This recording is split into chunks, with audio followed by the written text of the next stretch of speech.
select board meeting for Monday, December 19th to order at 6:03. Okay, we have several changes. Our 6 o'clock appointment had an issue, so that's Pete, and we are going to reschedule him for January 2nd to discuss his capital equipment and highway budgets. And so first up at 6 will be Darla for the rec budget, and then at 6:30 we'll do Fire Chief Brett LaRose on his fire capital equipment budgets, and then 7 public hearing for the road zoning bylaws, and then after that hearing we'll go back to Brett and discuss the rest of the fire department policies. So Darla, come on up. And Darla is page 10 of the page 10 of the budget.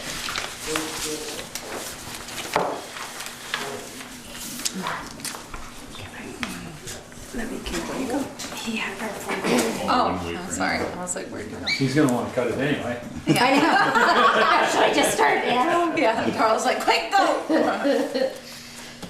My voice is a little in and out today, so I'll try my best to make myself heard. I've got So, a cold that's trying to rebound. that's right. So Darla's budget, if you look at it, it has a 0.06 increase in revenue, 6.2 in total overall supported by taxes. And so what we've done in the past is we don't generally go line by line because it can really eat up the whole night. So if you have specific questions, I know Darla has several things to talk to you about in general, and so we can, so you can do it however Michelle wants. If you want people hollering out questions, or you want Darla to start, or what do you want?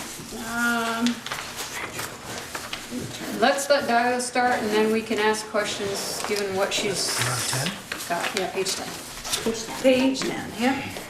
So one of the things we're looking at when we look at our revenues is that you can see that there is a new revenue line in there.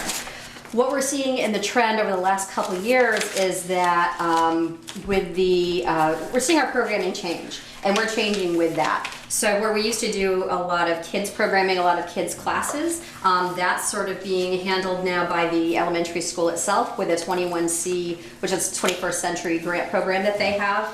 Kids are fed after school, they're transported home. It's a very low cost program, so we don't see that as, so we weren't seeing the numbers on our programming other than our pottery classes, which continue to stay really strong.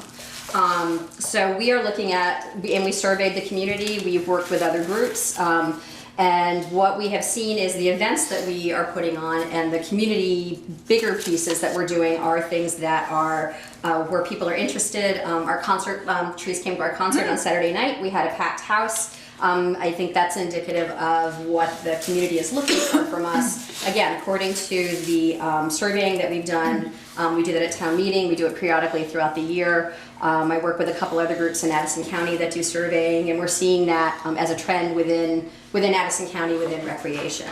Because 21C is such a big program, and that's a federal program. And I think Darla's talked to you about that before, 21C. So has she?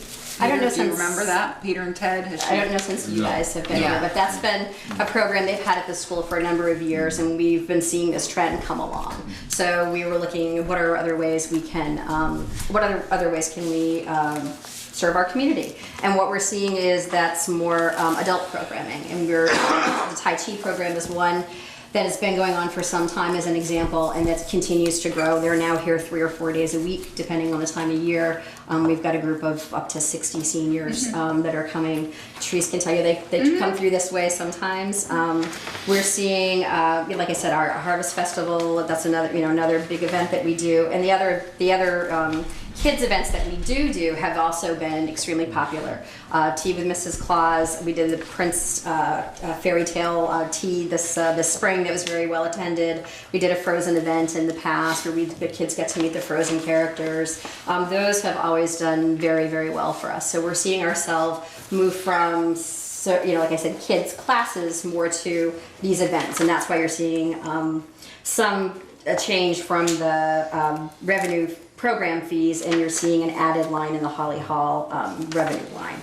So that's one thing. We're also looking at, I've been talking with the fire marshal and I've been talking with our insurance carrier about different uses for the hall upstairs. So we're looking in mind that we'll be dealing with more adult programming. One of the things we've talked to them about is the hall adequate? We'd like to market the hall in a different way for events. Could we rent the hall for, we've done 3 or 4 weddings in the time that I've been here, and is it something that we could look to do? We haven't done more simply because we are technically right now a dry hall. According to our insurance carrier and according to the fire marshal, we have all of the implements in place that we could, with supervision, serve alcohol in the hall, not ourselves, but someone would have to come in, apply for a permit. So could we do a small wedding? Could we do an event where we would have, a small brewer come in and do a tasting? Could we do a paint and sip night here?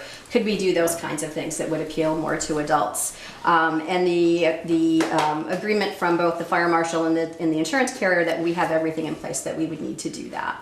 So that's one thing that we're looking at is changing up some of the things that we would do here in the hall. So we should just go stop there. I'm sorry to Yeah. interrupt you, but to say, so Darla's going to put together, some information to get back to you at Yes. a later date for you to come back so that, do we need to have an officer on duty? Does, a Correct. special or a police officer here? Obviously there'd be a police officer on duty, but, Right. at the event, that sort of thing. So Right. she's definitely going to be coming back to you with, to outline the caveats in which this could happen. So Yes, yeah, this just is. wanted to let you know. Yes, exactly. So that's one of the differences you'll see right away. You'll notice that there, in line with that, we changed what we were asking for advertising. You can see that in the programming line has changed a little bit. So you'll see some changes, and mostly that reflects that different use that we're looking at for the hall. If you look at the teen center budget, we're looking at making some possible changes there. I know some of them will be talked about in executive session because it has to do with salary.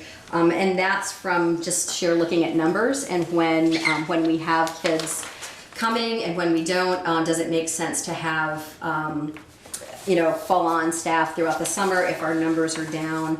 So, and again, that's something I'd be happy to talk to at another time. Or, Yeah.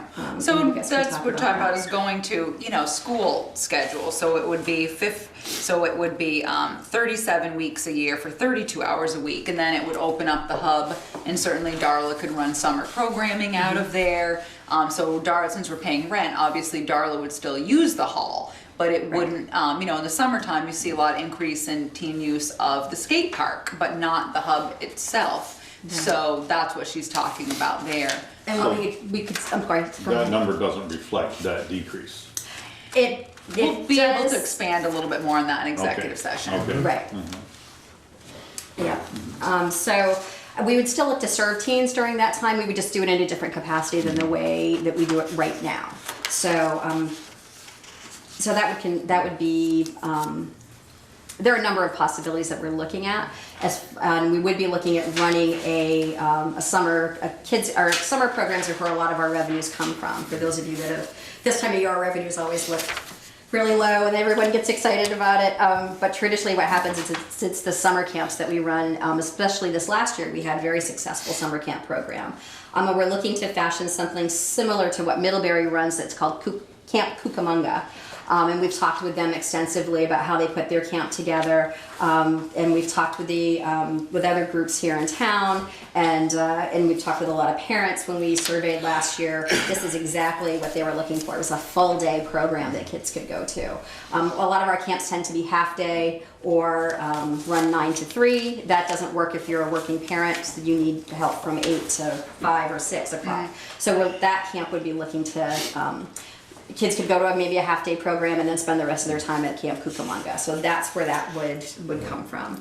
So we're looking at a couple of different things there. Those are the biggest changes I think that we're looking at as far as programming and the biggest changes in the budget. If you have other questions, I'm happy to answer them. Yeah, I have, and I'm sure you've answered this before, under the revenues, it's Sure. got town appropriations for towns. That's $9,000. So I'm assuming, it's a Union High School, students from all 5 towns Yes. go and use the center and that kind of thing. Do you have data on percentages of? I do. I didn't bring it with me this Yeah. evening. I can certainly Yeah. get that for you. Because that number's about 0.5% of your total budget. Right. And I've got to believe that there's more. The highest, over 54%, I can tell you, or perhaps it's 57, I don't remember the Yeah. number off the top of my head, are Bristol users, Yeah. for the, when we're talking about the teen center. Right. Our programming overall, it's a Yeah. much higher number.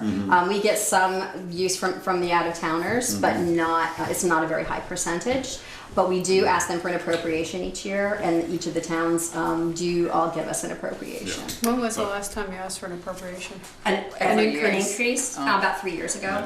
And we should go on record as saying that's not easy. It's And not. It was a fight. It was a fight, and we do. Darla, I just called you Dory. Darla has been out. Sorry, so Darla has been out.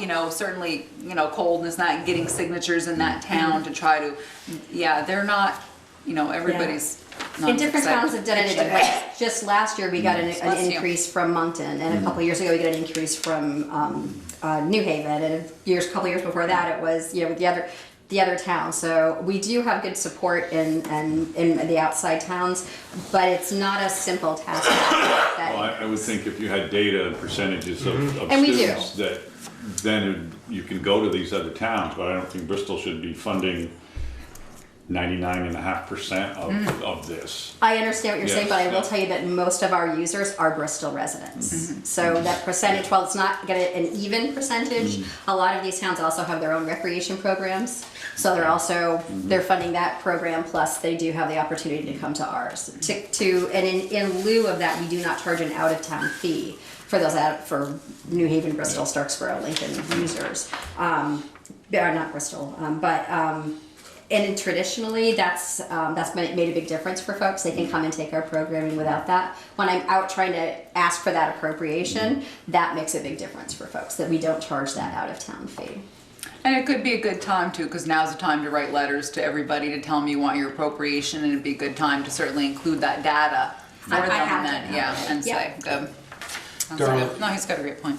You mentioned that you're kind of getting away from the youth programs because there's a lot of this Century 21 or whatever it's called, C21, right? Of the actual last 2 years, it was 58 last year, 547, and 52, 339 year before. Can you give me a ballpark of what, because you based it on 50,000 this year, but 52 and 58, how much was that kids that you're not doing now?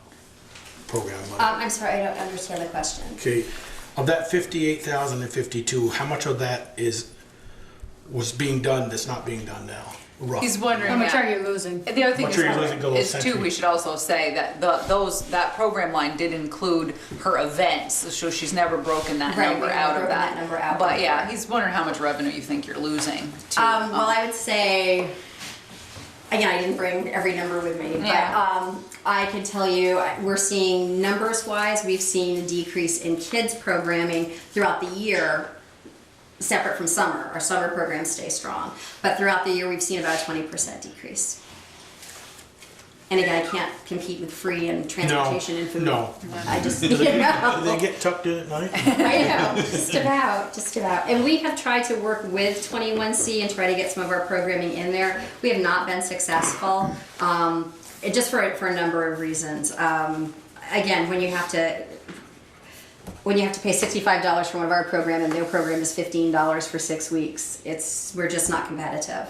I can't compete with federal dollars. Where are the summer programs expressed in here? I don't It's see not them- separate, Ted. It would I be don't see them called out. No, they're not. It's all just one. part of the program registration fees. It makes it difficult then to, Yeah, to quantify. it would be a good thing to call them out perhaps. We can get the data. Uh-huh. She can certainly print it off from RecTrack. Yep. Express it here so that if it's a seasonal thing, you'd want to know what's going on per season. Yes. I'll make a note from summer versus school year. Yeah, I can get that information. That's not difficult to get.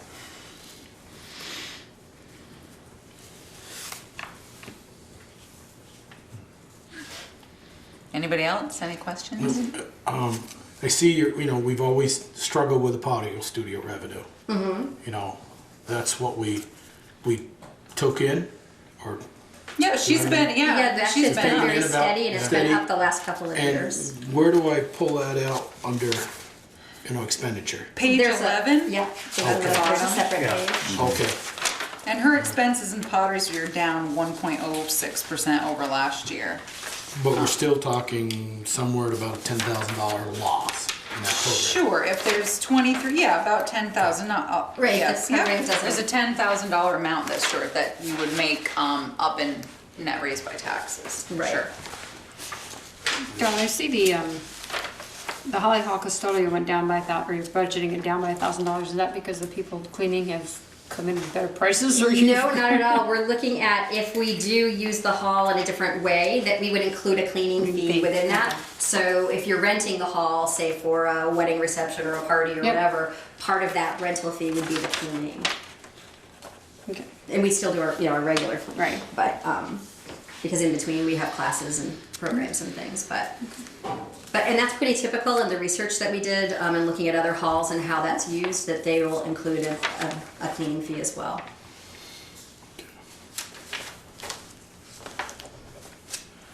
Now, you've got down here at one of the youth center, the proposed idea to go from 40 hours to 52 weeks to 32 hours. Yeah, we'll discuss that in executive session. Okay, but you got your third line for your insurance. Yep, Does the 26-hour week get any insurance? Not at this No. time. no, Okay, they're under the federal mandate, so. yeah, exactly, Yeah. Joel, Okay. yeah.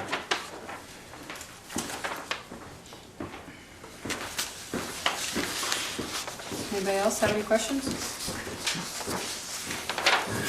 I guess my last one is, I go to, we budgeted last year 63,408 for labor.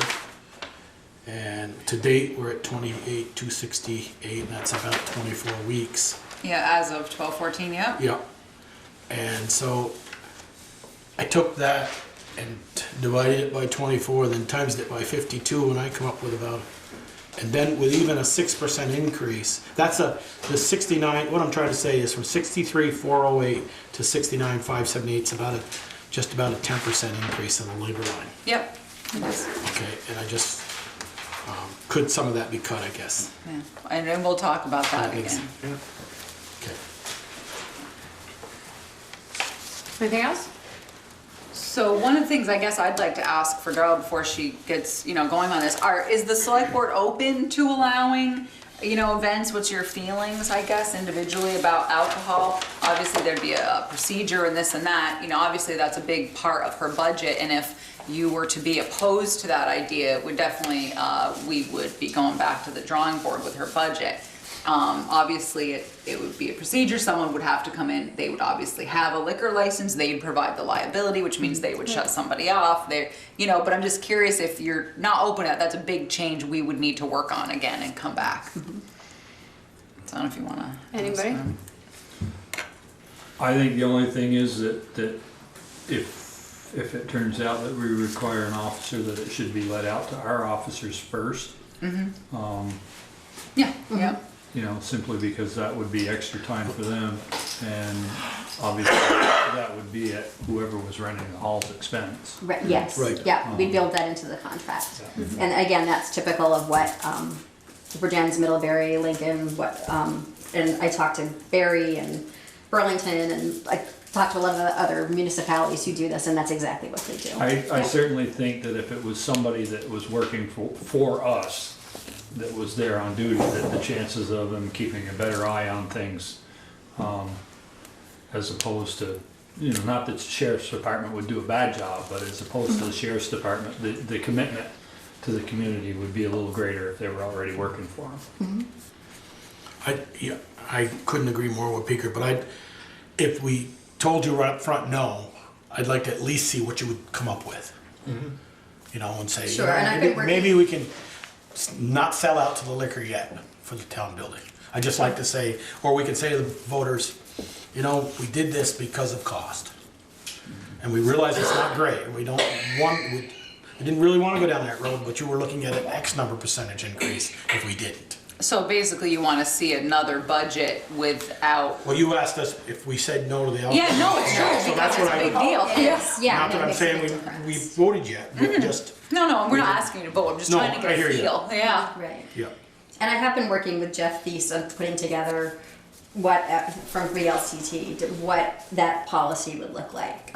He has a lot of ideas, he gave me a lot of boilerplate pieces, and we've been working on putting something together that might work for Bristol, that we would propose to you guys.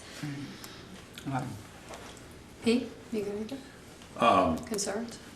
I don't have a major concern as long as other communities do it and there's a liquor license and it's approved through the town clerk and so on. And I would say we'd look to start slow and figure out what we don't know about it. yeah. You know, we wouldn't have 30 events, you know, throughout the year, we'd maybe start with 10.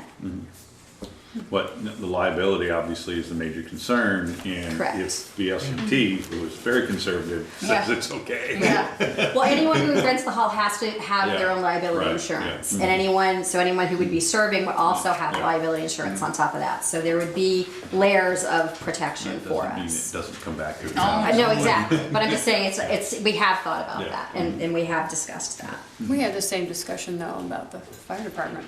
Right. They would have to have a Yep. licensed Yeah. bartender, Yep, so Same it's the thing, same, the same questions, same concerns we'd have for them that we would have here, so. Ted? I don't like it. I don't like it because I thought we were pulling away from that in public buildings. We used to drink over at Howden Hall with Rotary, and somebody put the kibosh on that, and drinking in the fire department got the stink eye, and that was kind of suppressed. And I don't think starting this up again is a real good idea, particularly with when you're looking at the liability of it.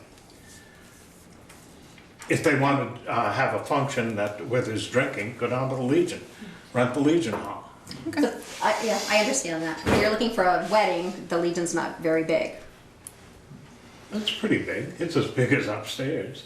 I think, well, anyway, the capacity is different, but. All right, but that's anyway, good. but We're thank asking you for your yeah, opinion, so thank I you guess for your input. as I'll say again, is, you know, I'd like to see the cost if we didn't do it. Okay. And if it's just, and that's not gonna say that I'm gonna vote for the alcohol, but I'd like to see it on a very limited, that there'd be no open house. It'd be like, you know, we're gonna have a dance, and it's open to the public. You can't really No, control I that as don't much think as you can. she's You're having a looking- wedding and all, here's the 200 guests are invited. Yeah, You know, versus we don't know who's coming in the door on open house for, you know, Okay. a big dance or a bar opening. not to public opening, okay. So. I think means- that depends on what we do. I mean, the way I feel about it is, I mean, in Ted's example, you know, drinking at Howden Hall, drinking at the fire department is different than having a licensed bartender there at a specific event. You know, I guess I don't have that big a problem with it. I mean, the open house thing where it's all, Open. you know, anybody can come in, you know, I think you have a lot more issues with control and liability, you know, with respect to that. You know, if you had a, you know, wine tasting or, you know, beer tasting, you're limited to, you know, a small amount. It's no different than going to Adams or, you know, down the street and getting a wine tasting. So I think it's different if we have a licensed bartender there or somebody who's got the expertise. All right, thank you. You know, I'm thinking that if there's a revenue stream there that we can tap, that's not, granted, it's probably a lot of it's gonna be our regular taxpayers that attend these functions, but if there's money there that we can tap that doesn't have to come out of your tax bill, then I think if we can do it tastefully, I'm in favor of it. I'm certain that between the time we get done and BLCT gets done, there'll be enough precautions there, so it wouldn't be, A free-for-all. yeah. Anybody else? Any question? Anybody out there? Questions, concerns? Okay, Thank you very much. Thanks for your time. So I'll email you, we'll set up a time to meet and Okay. look at it again, okay? Thank you very much.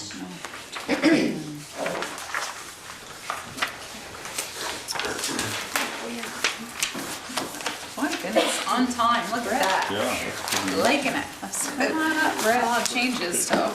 let's see. Has everybody seen the bills? Should I be handing them to No. somebody or, okay, I'll just grab you. all right, I don't know. I looked at Amos, them all online. Chris, you guys want chocolate chip cookies? Someone's got a bowl. All right, Peter, you want a cookie? Ah! All right. come on. No? And you started. You want Can I have the Mars? cookies? You want these or you want chocolate chip? Oh, she wants chocolate chip. Can I have the cookies? I'll pay for later, but That's all right. Oh, yeah, I'm sure. When you're gonna run 16 miles later here. Oh, that. So thank you for coming in Sure. early. Yes, of course. so what are we doing first? What would So you like Brett, to do you've first? been through his budget, so Brett you're gonna talk about capital budgets tonight, which was a little bit different. So two things, I guess. You might want to, in my opinion, you can do what you want, start with the capital equipment plan. And then there's an interesting twist here with the apparatus.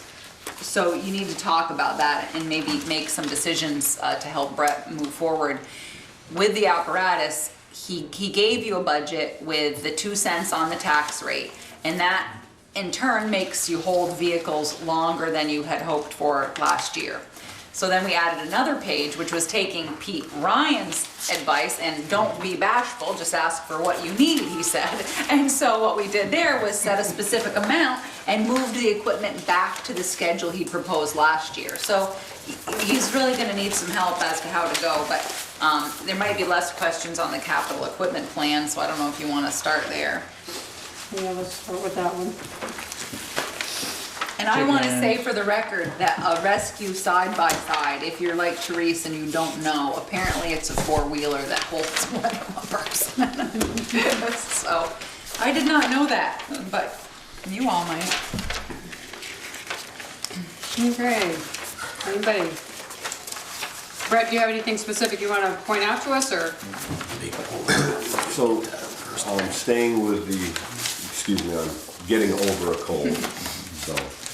But staying with the plan that was submitted a year ago, as far as, yes, the years have changed. I think you'd find if you looked at last year's capital equipment plan, the standard fire automotive apparatus equipment that was needed, that would have been in like year, I think it was fiscal year 2020 perhaps, but as Therese mentioned, with new numbers, with the 2 cents on the tax rate, getting one estimate on the cost of a new pumper, looking at the future, things were adjusted. So if you have last year's capital equipment plan, you will Well, notice hang that. on 1 second. Does everybody, I'm sorry, Brett, do you need me to make you a copy? Ted, do you need a copy? I have a Joel? copy. I have it, well, if you sent it, it's this is So this was in, Yeah. It was in your packet. Yeah, Yeah. it's Yeah, not in but there. they're No. just, Which is it, side here? it looks like I this. thought All it was, that's what it looks like. went through here and I couldn't find it. right, how about, I'll just run it quickly and Because I make you looked guys at it. copies. I'll I'll make make, copies, would you make me one? you absolutely. No, you have to look over your shoulder. You have to guess. You have to guess what we're talking about, Pete. Find it when she walks in this back.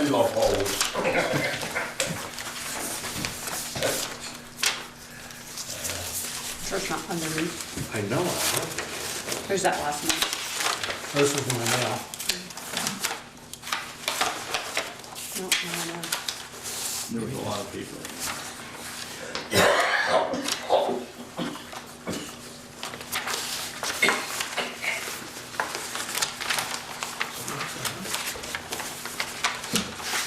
It's not stuck in your budget pile? Well, could be. Hold on, I'm gonna go one more one here. This is everything out of the packet. Grab the whole thing. Wow. Been left in your envelope? Not, that's Peter. What the heck? I know I looked at it at home. Delegate it. Delegate it. That could very well be. Wife took it, that was nice. Yeah, she's real interested. She didn't buy it though. We didn't buy into that at all. Thank you. You welcome. Stop looking, she's got it for you. Thank you very much. What the heck happened to my We'll find it. Look, That's You'll fine. find it at home. Okay, Sorry. proceed, Brett. Sorry, Brett. So looking at the capital equipment plan, you'll notice the appropriations, or excuse me, the equipment purchase amounts have increased in some of the lines compared to last year. And the reason for that is finding out what the, how much the cost of apparatus, and for those watching, how much the cost of fire trucks has increased. We need to be thinking about how do we make up for some of those expenses elsewhere, should we, looking at the 2 cents on the tax rate, and that possibly not being sufficient funding to keep an apparatus replacement schedule of 20 to 25 years. So as an example, looking at FY 2022, you'll notice the equipment purchased that year is $55,000. But some of those numbers came from a quote I received recently from a fire truck vendor, a manufacturer, because they're not part of the truck per se, but it's something you would purchase on the truck. As an example, a portable pond, perhaps a monitor appliance, the headsets in the cab of the truck, a PTO generator, extinguishers, light towers. So I'm trying to show through the annual appropriation approved by the taxpayers that we may be able to purchase some of this equipment through the capital equipment fund to offset the cost of the actual truck in the apparatus replacement plan. So Does that make that's, sense? there you go. So that's the question Brett asked me, and I said, I'm not gonna answer that. What is the select board? Would you rather see the entire purchase, including these items, in the capital apparatus plan itself, or do you mind seeing them so that the truck itself is in one capital fund and these parts are in the other? I was unsure how you wanted to see that. I think my own personal opinion would be that you keep the truck completely separate from everything that goes on it. I understand that when you buy the truck, you will put that stuff on it. But if you keep the truck separate from everything you put on it, if you've got a porta pond that, say something happens, somebody backed over a porta pond, and you go to get rid of the truck and your porta pond's only 2 years old, then you don't necessarily need to buy a porta pond for that truck. Or you have your annual ladder test and the ladder fails, and you buy a new ladder and that truck goes 2 years later. You're not going to need a new ladder. So I think in order to keep the numbers true, that the truck should be separate from the equipment that goes on it. That's my personal feeling. Okay, because that's what I wasn't sure. I told Brett, I said, that's not for a decision for me, that's a decision for the board, and I wasn't sure. So that's good. Do you feel the same way, Joel, as the rest of them? No, not really.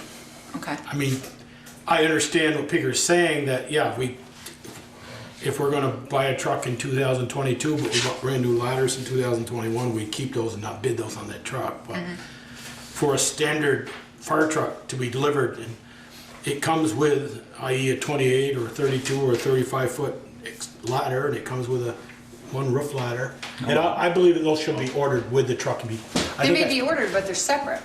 They're Well, not part of the truck order, The right? tires are separate. It's an expense. I mean, it's. Right, it's an expense. I just think Whether It's you- only an expense if you need it.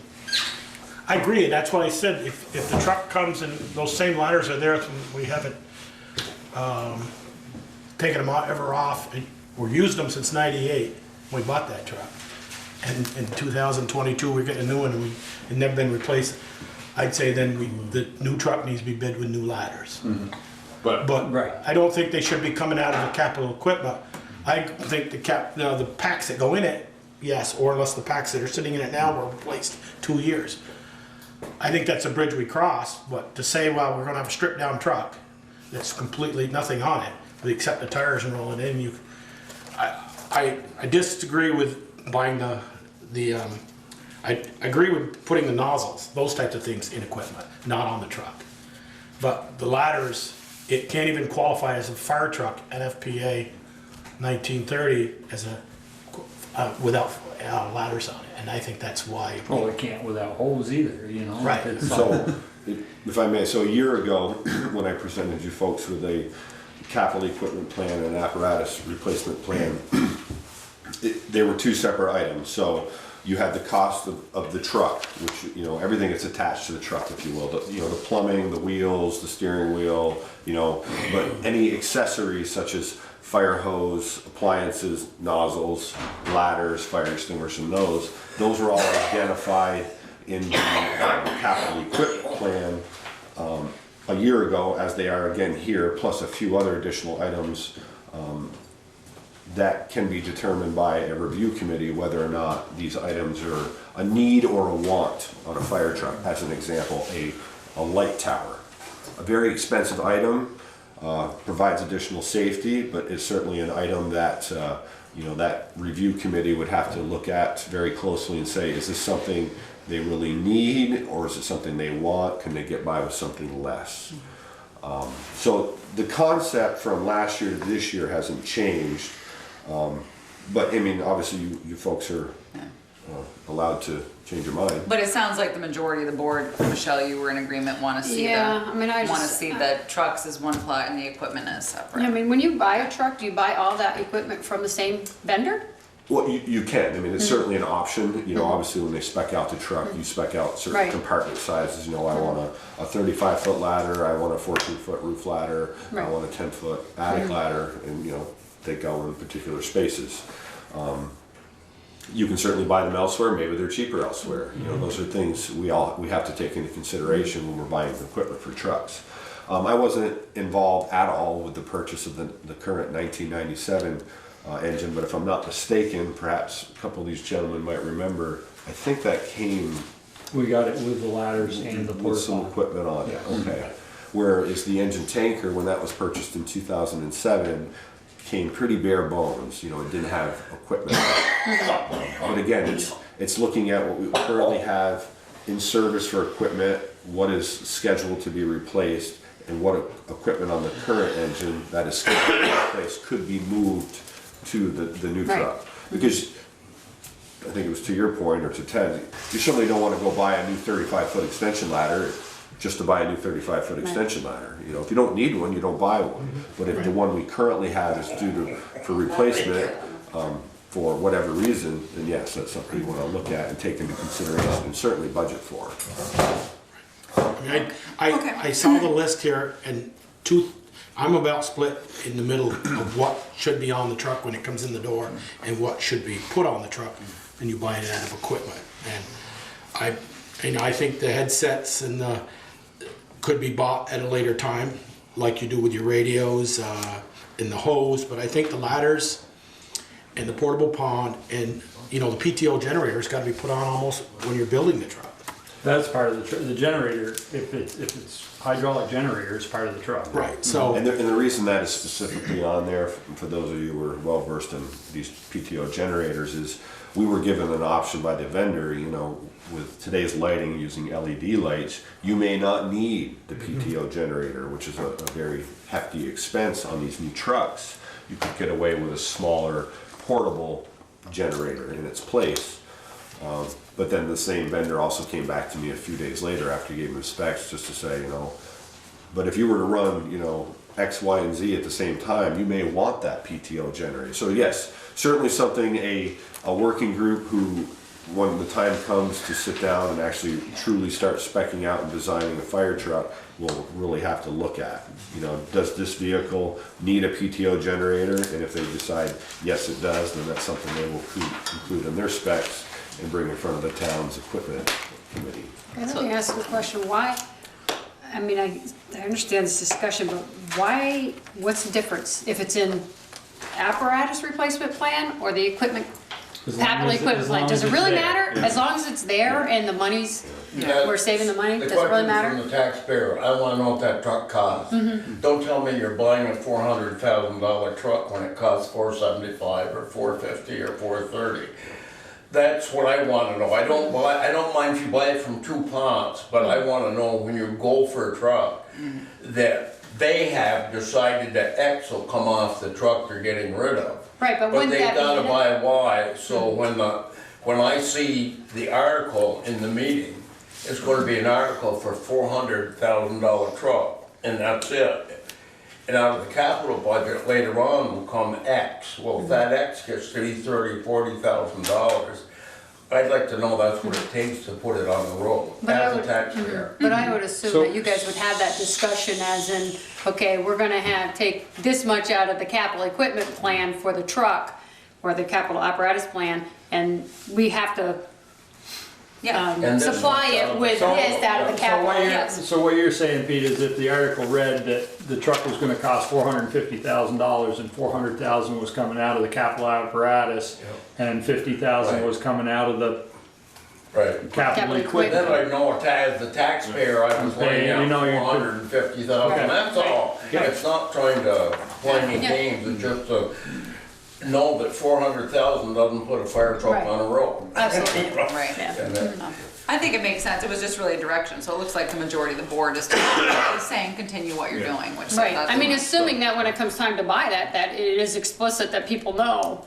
Yeah. where the money's Which I coming think out of and that's- where, how it's getting paid for. Exactly. And I mean, one of the reasons for the increase in the capital equipment side on the specific truck line is because the cost of apparatus has increased so much, which is part of our continuing discussion tonight, but without trying to find a way, yes, I mean, at the end of the day, it's the same money. It's the town of Bristol taxpayers' dollar. But how do you put that truck on the road, you know, within a reasonable amount of time, that 20 to 25 year turnaround time you'd like to, opposed to 30 to 35 years? And as great as the 2 cents on the tax rate is, you know, It's gonna fall short. it's gonna It didn't fall, show- it's it gonna didn't fall start soon short enough. because it, you know, Exactly, unfortunately, it just Joel. didn't start soon enough, and that's nobody's fault. It's just, you know, as the town's vision has changed, and you're looking at how we can replace, you know, all town equipment from highway trucks to fire trucks. You know, just the money you need to buy that first piece of apparatus won't be there in the time specified. You would like to replace that first engine based on, you know, the cost you're spending annually to repair that vehicle and keep it on the road. So when Therese mentioned we have the apparatus replacement plan I put together, and then she revisited it and looked at, well, what is it gonna cost for a 20-25 year truck replacement? And it clearly shows that we fall quite short in order to do that. I guess Does why anyone have any I, more questions on this one?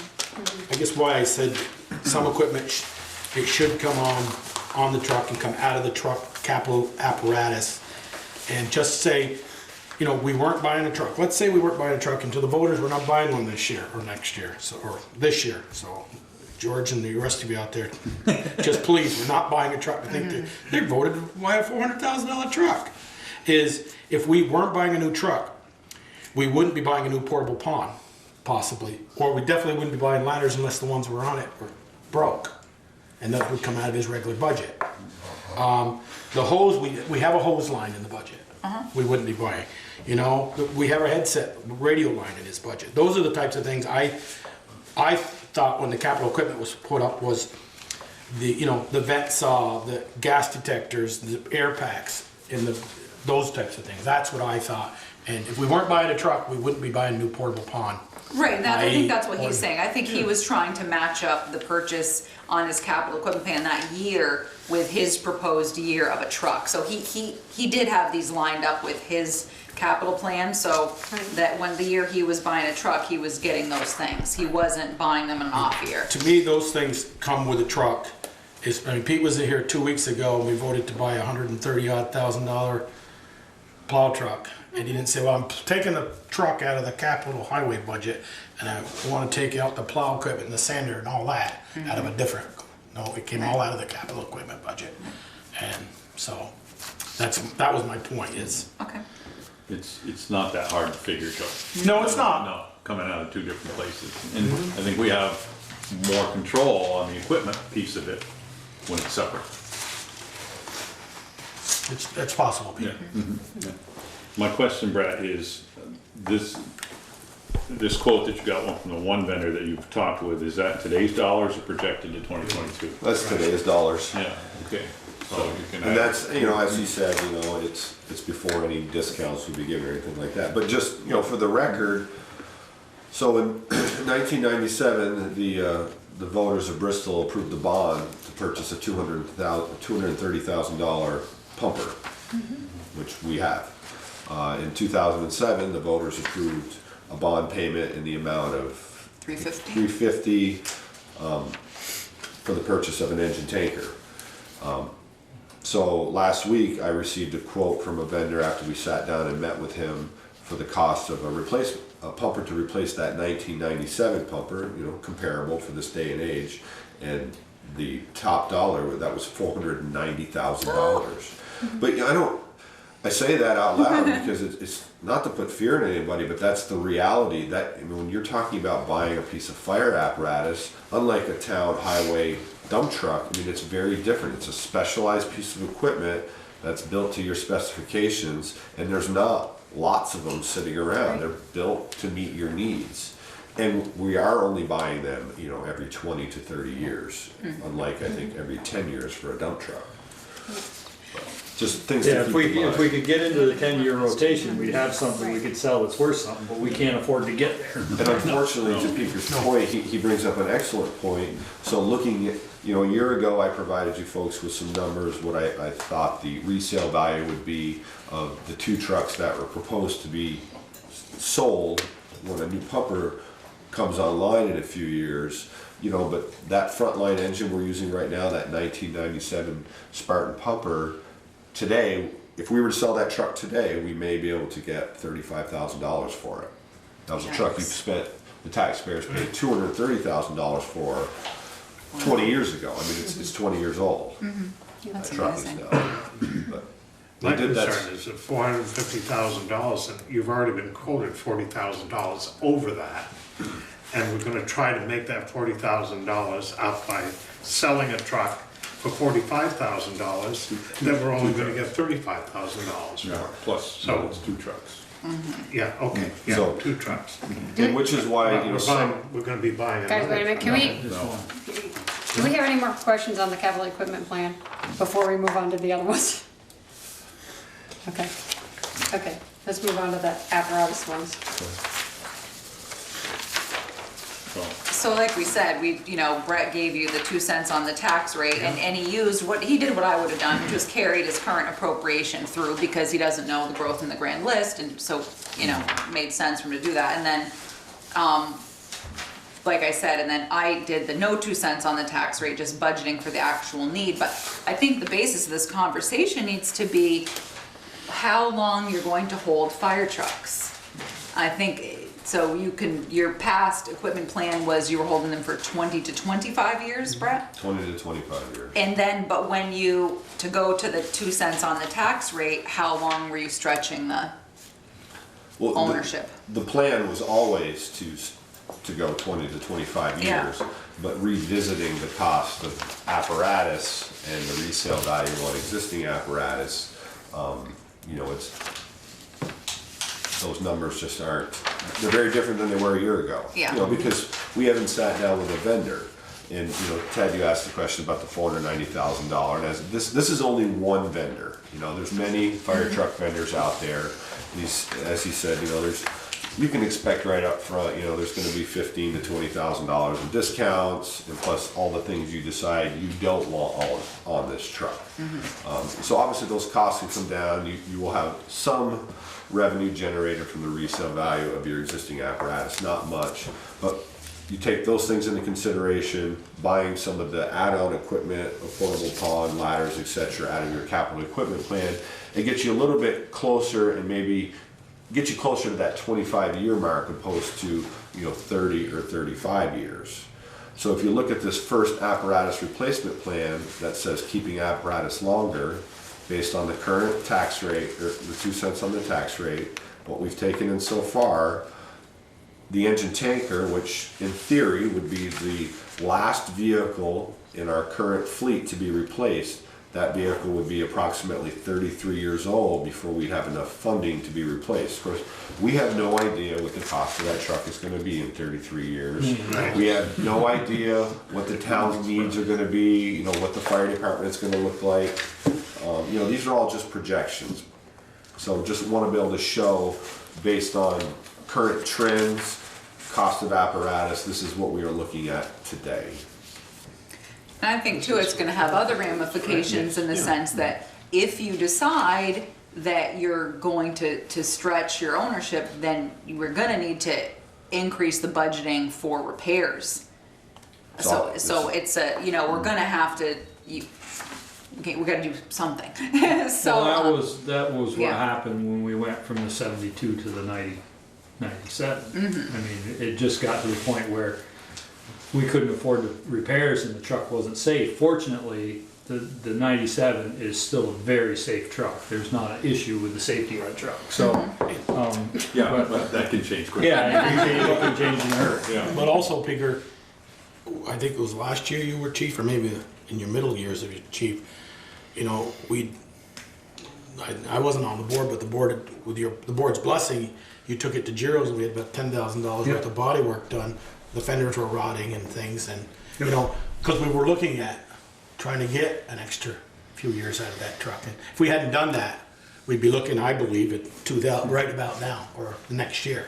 You're talking Well, about the 97? I know. The 97. You know, it originally proposed going to 12 to 15 years so that those vehicles were worth something and get them turned over. But like I said, there's no way that the taxpayers could afford to get on that schedule. If you could get on it, it'd be great. But we can't afford to get Personally, I there. don't think that's realistic. I mean, you folks have an idea, you know, you remember in the past year, came in here, you had $14,000-$15,000 in repairs on one truck. You know, again, just, not only expensive to purchase, but they're expensive to maintain. Because you don't have those specialized individuals to do that type of work. so I'm not sure which one of these you want to pursue, which one you want to go in the town report. What is your feeling, I guess? Do you think? Can I ask a question? Yeah. On this one that says no 2 cents on the tax, well, if you're looking at purchasing the pumper tanker in 2018-19, you're running a deficit in that Right. account, Right. so how are you gonna come up with that another $90,000 that you're gonna need? Basically, what you'd have to do is you'd have to basically borrow from ourselves for a And then year pays or back. something like that, or try to, I mean, I was just throwing old numbers into new, going, okay, and obviously there's a fluctuation, 100 to 90, 100, 100, 100, then 90, 90, 90, and then down to 80. But of course, we haven't taken those apparatus purchases and factored in inflation as to Right. what they could be, but this is exactly what I'd asked Brett to do, because once Peter knows, we met with the equipment committee and we were like, okay, things we had planned out last year and looking at new numbers, we were like, okay, you better get a hold of Brett and tell him to start looking at What was his the numbers. percentage of increase that you guys saw from last year to this year? In the numbers? trucks? Yeah, Oh, I think we had around 150 budgeted and they're up over 200,000 for a Yeah. family now. So it was, By yeah, the time you get all the snow equipment on them. yeah. Could we look and see what this, with a, you know, pencil this 450 in, or even 500,000? Which one are you on, Joel? I'm sorry. The apparatus placement with no 2 cents on the Okay, tax rate. yeah. And Do one. for fiscal year 21/22 there. And what that would. Did you put what in there? Bring that 450 down 1, 2, Oh. 3 years. Yeah, well, sure. which yeah. is 3 where it years. is on the other one. Yeah. Yeah, that's where it is on the other sheet. Yeah, it is, Right. that's where it is on the other one. I just moved it as to, compared to his schedule Okay. from last year. So I guess, I could do that.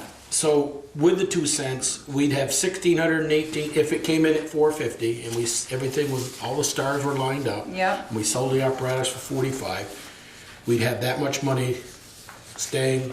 You'd have about $618 left. Now, don't forget, Yeah, we're we in the middle factor- of a town, the reappraisal, so in a couple of years, you will see the Right. results of townwide reappraisal, but it's hard for us to know what Is they're gonna that do. what we made last year on the tax rate? Yes, yep, so 58. Brett just carried it forward, yes. Okay. And the year before was And we've seen them, 57. Correct. Yeah, right. You know, so it is gonna increase, but he can't build that increase into that. Well, and that's the problem with the 2 cents on the tax rate, is it's a fluctuating number. right. You know, you And never that's know. what It could be up, you- could be down. I mean, chances are it's Well- not gonna go down, but. Yes. It could, I mean, they could, it See the depends. grand list, the 15 Well, I mean, years I but was you on the could board. see it stabilize for sure, Right. and see teensy weensy bits of growth. But I guess that's what what Brett certainly needs, and, what we need to know is what's going on in town report, what do you think, what do you wanna The do? only thing I would say is if you go away from the 2 cents, I would not back that number down on the on the You mean from 100 forecast. down to 90 down to 80? No, And I wouldn't leave back it. that number down just for the simple fact of inflation. Right, just leave it at Right. 100 all the Yeah. way through. And Okay. I mean, and that's, so and obviously that's a big jump. Certainly, this year, in a couple of years, it may not be as bad once the townwide reappraisal has been done. well, I Well, it guess, takes you to almost 4 cents. Yeah. well, I guess, I mean. And you're gonna explain that for me. You took, you pointing to Brett or Peter? No, I'm pointing to Peter, I pointed right there. Peter knew what I was talking to. Well, I mean, as I whispered to Therese without throwing anybody under the bus, this was something I wanted to do 5 years ago, and it didn't get the former administration's blessing. But we've only done it, this is only the end of our second year. Right. And, with moving it to 21, 22, and I hear what you're saying, we only got 1,600 if all the stars lined up.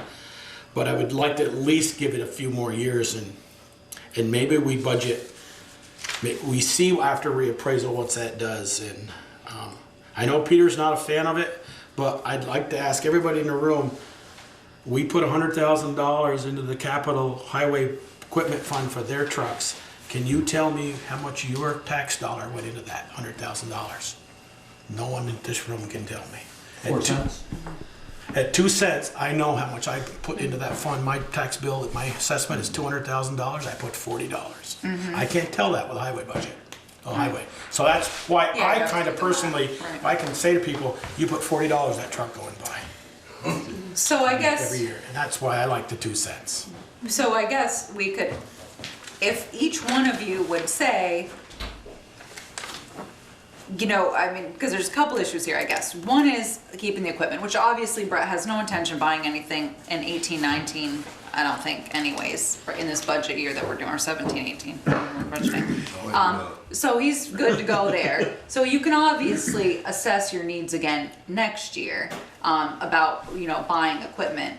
But I'm curious as to what each one of your feelings are. Do you want to stay at the 2 cents, or are you looking to go to a flat number in this next budget? Obviously, I need to know for the warning, and I need to know for the budget, so I'm just curious.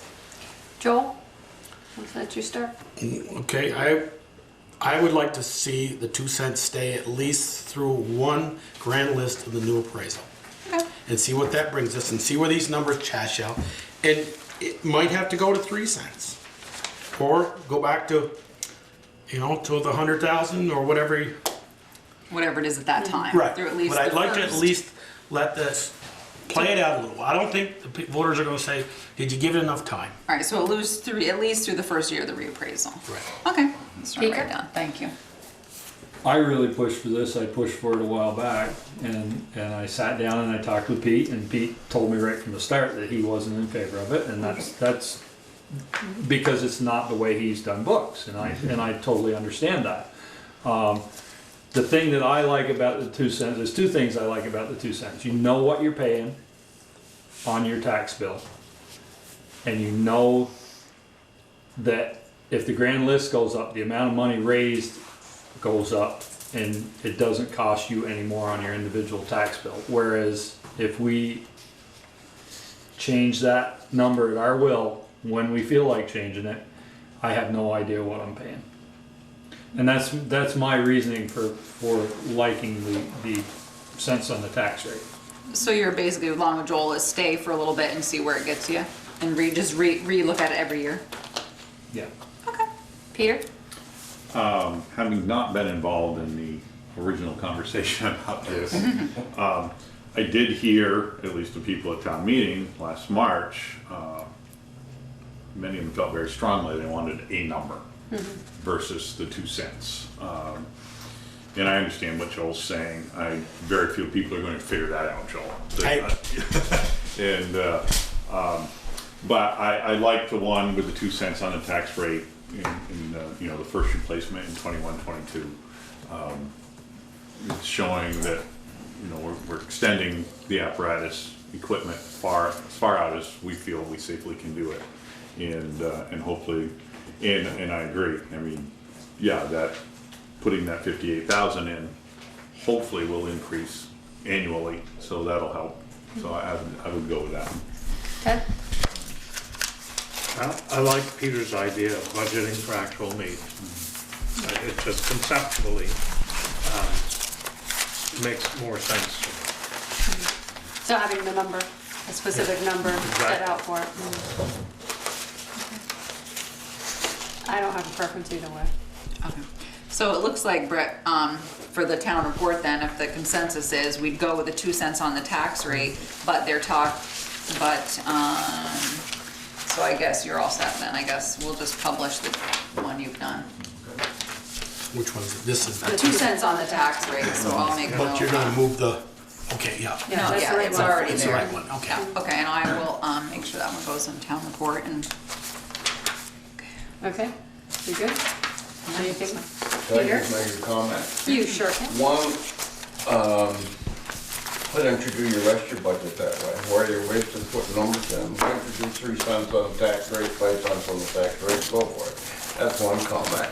The other comment would be that if you're gonna raise this, I do it now as a tax rate, because you don't, when somebody says 3 cents on the tax rate, or 4 cents on the tax rate, they don't think anything about it.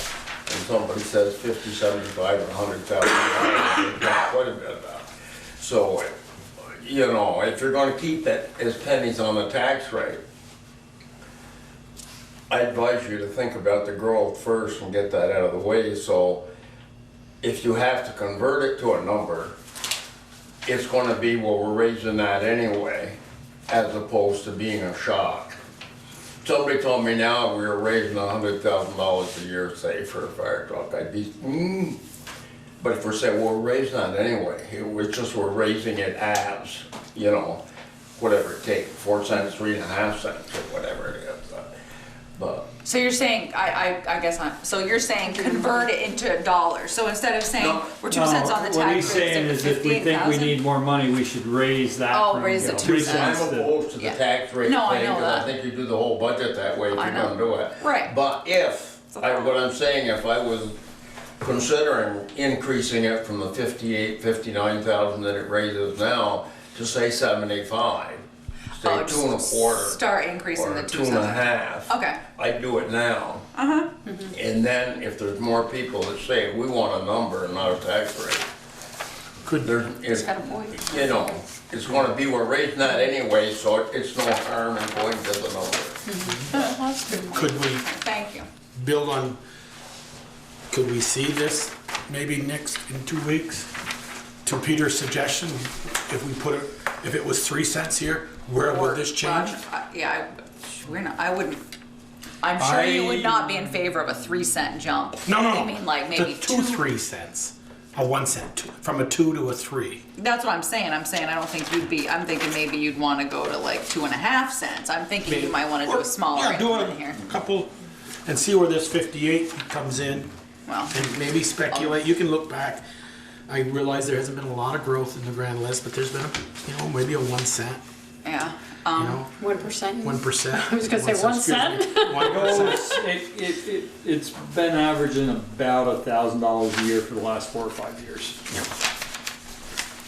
$1,000 raised in taxes. per penny. Yeah. Yeah. So it's gone from Yeah. 25 to almost 30, 25,000 to almost 30,000 in the last 6 years.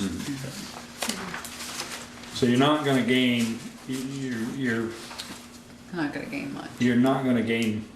Yeah, you're not going to gain much, and maybe Well, and I realize we don't put it in a, the banks aren't paying a lot of interest these days. But you factor a little bit of that in,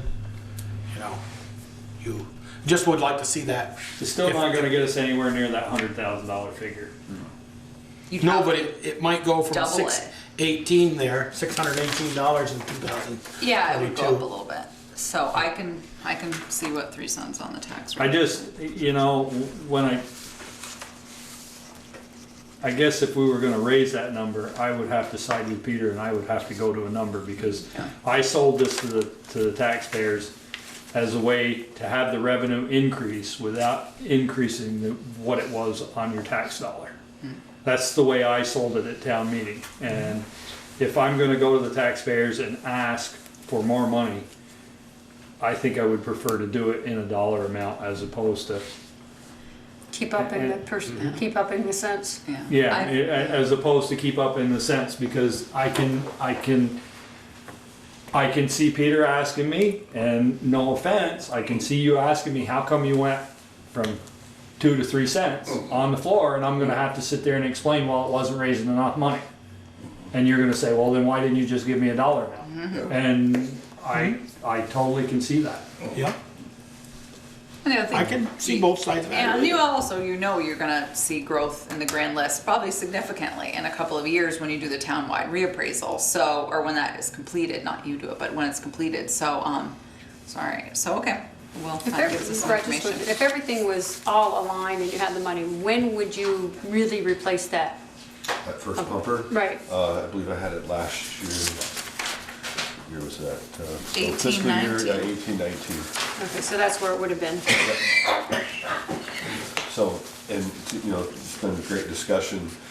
Do I feel the 1997 Spartan will be a quality engine for 25 years, pending, you know, no catastrophic failure?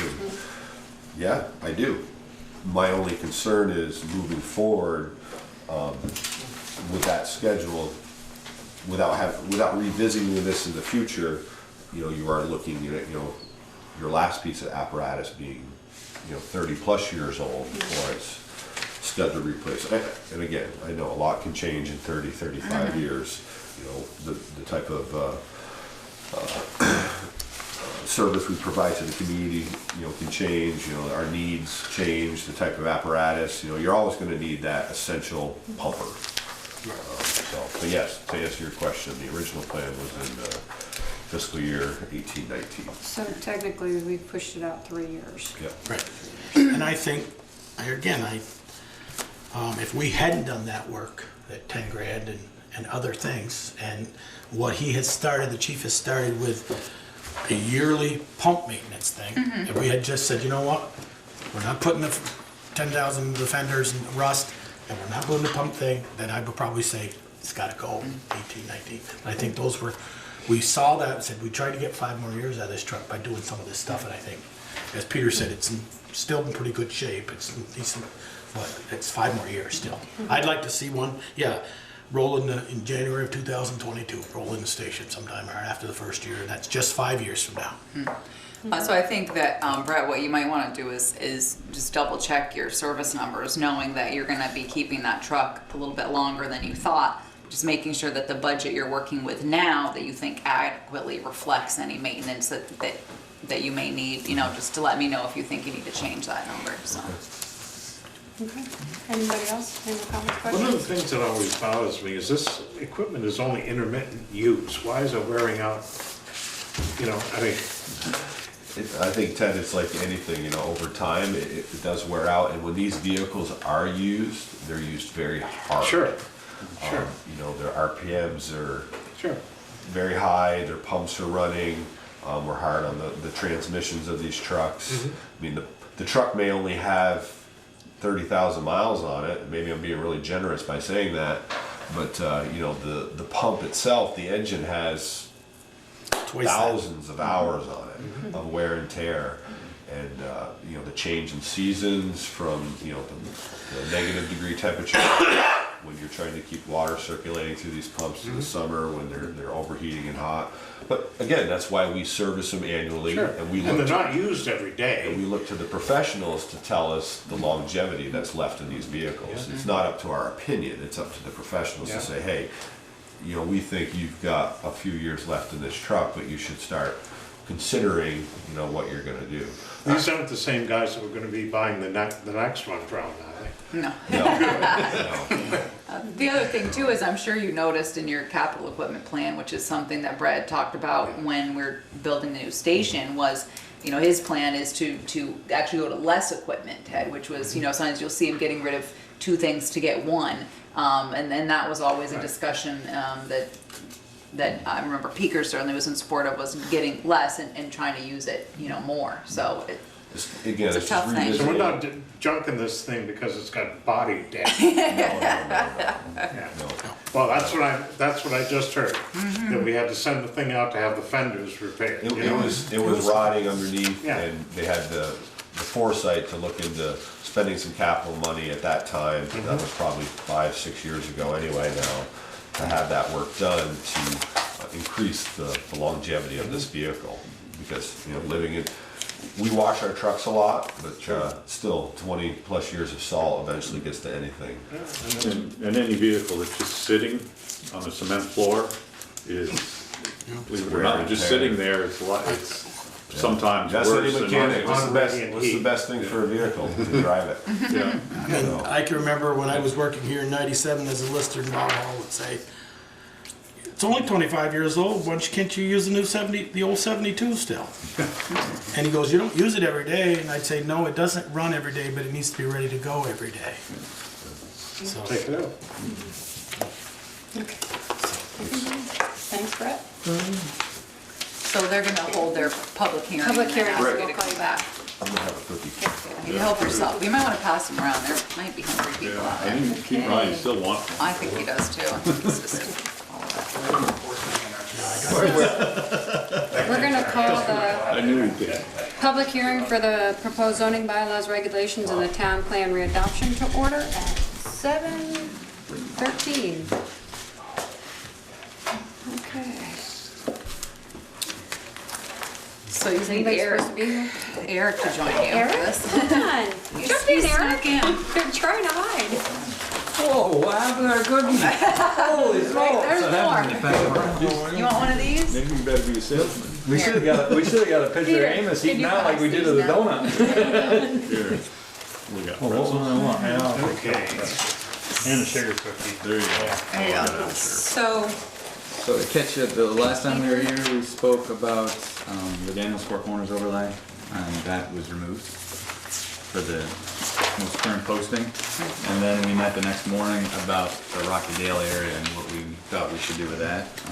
So John Elder, Pete Coffey, and I met, and we decided to go with, we thought a mixed, foliage mixed would be the best for that. It allows some uses that are there, it allows light industry, it doesn't allow restaurants, but there was no zone that allowed both the restaurant and light industry, and we found that there was no quite perfect fit, but just the fact of what's down there already with Huntington Choppers and the nursery and Randy Sargent and Beeswax, and Ross Vaughn, it seemed that the mixed zone would be the best for it. And what we did was we decided to leave the south side of 116 as village mixed, and we left the north as RA1. So it's just houses on the north side, which is mostly houses except for the one church and the nursery. And then allows for some growth on the south side. Doesn't do much for density difference, still about the same density. It just allows for more uses, which seems to kind of coincide with what's going on down there. and it certainly, we spoke to, Ross Vaughn came in the next day, and he was, or the day after that we met, and he was happy about that, and it allowed for a catering facility, which is kind of what he uses his kitchen for now, and it also allowed, some more industry, light industry. One of the things we talked about was, we're certainly want them, if they're gonna be coming in off the road, might as well put them off a state road so they're not beating on one of the town roads, and so it seemed like a good mix. John Elder, not as part of the planning commission, just John Elder the person, we want to make that very clear, was certainly super helpful, I thought, and Peter Coffey Yeah. was, worked out, so. Well, I don't see a lot more growth down there. I think all you're doing is bringing what's there closer to compliance than, because there's not room enough between the river and that to do a whole lot more. Right, with the down there. floodplain down there and No. But I think it's important, the same as what we were talking about on the Four Corners, if they're there and we can get them closer to being in compliance, then it's something we should do if we're going through the trouble of And redoing everything. and it certainly allowed, like Ross, I mean, if he and Adam were to do something together, buy a piece of land from each other, it gives them, there's a little bit more leeway, for someone to expand. If they bought a couple of lots, they could do a bit more there. It would allow Ross to expand, it wouldn't allow Adam to expand. I was just saying unless they bought land from each other was what I said. Unless Okay. Adam bought some from Ross. Even then, his uses in VR would be permitted. Light industry isn't permitted. We went to mixed. Village mix. Village mix. Yeah, sorry. So that was a good conversation, certainly to have with them and work that out and seem to make everybody seem to be happy with it. And the other thing was I'd put in your packets was asking you to reread a couple of sections because I just really want to be sure that you fully appreciate the caveats that the PC and or the ZBA can put on someone. I don't want you to think they can do something that they can't. So that's why I'd asked you to reread those. So if you had any questions, you could ask Eric about that. I just wanted you to understand that. And I know Eric had some more changes he wanted to bring to your attention. I just had some minor changes. For example, on page 11, it references a map from February 2nd, when really the map is from December 6th. And in some places, they wrote C-I instead of C-1, so just to be consistent. I was going to update those. And then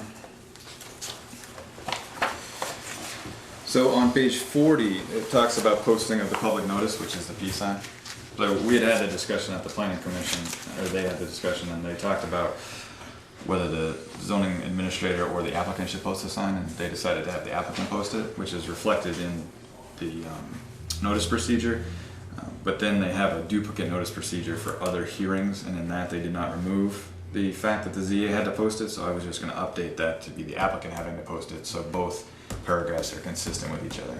And that's the way we do it now, the ZA does not post those signs. So that is a small change. On page 44, just some numbering was incorrect, started at 6 instead of 1.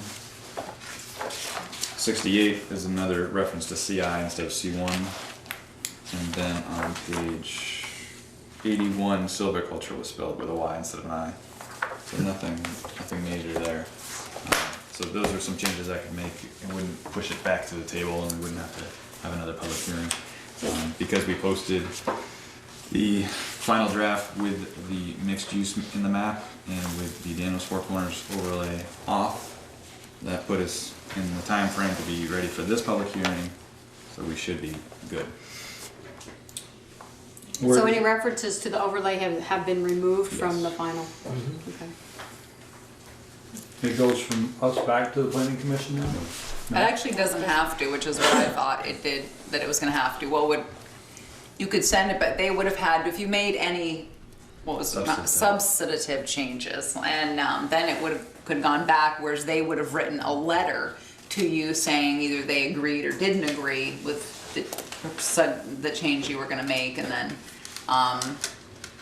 But the final call is still this. but it's still not mandated, because we had this conversation, or Eric did with Adam Lucci, about going back and forth, and So removing the overlay is not a It's gone. It's gone. I know it's gone. It was Substantive substantive, that's why I had to remove it and get the new draft out 15 days prior to this meeting, so the public had it. So it doesn't have to go back to the PC because it's substantive, it just has to go out to the public, Right. so they can relook at it and see if they like it, and then, so it got posted on that Friday the 10th, I think, and then it got posted in time, but it doesn't have to go back to the PC.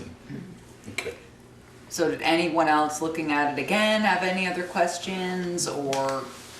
No, I just wanted to make sure the overlay, all the references to the overlay were gone. And removing those things in the village, those are not subsequent changes? Those were made before the final draft. Made was before the posted. final draft was Before the second posted, draft. so So we can, the 2.5 tons, the campers, both those changes were made prior to the final draft being And the posted. front setback piece on that, Yes. the parking stuff. Having to get rid of the front setback, but not the side setbacks. Yeah. Anybody have any more comments? Questions? so what you will end up doing is, Let's just say, what do we need to move around? I have to look and see if I put it back on it.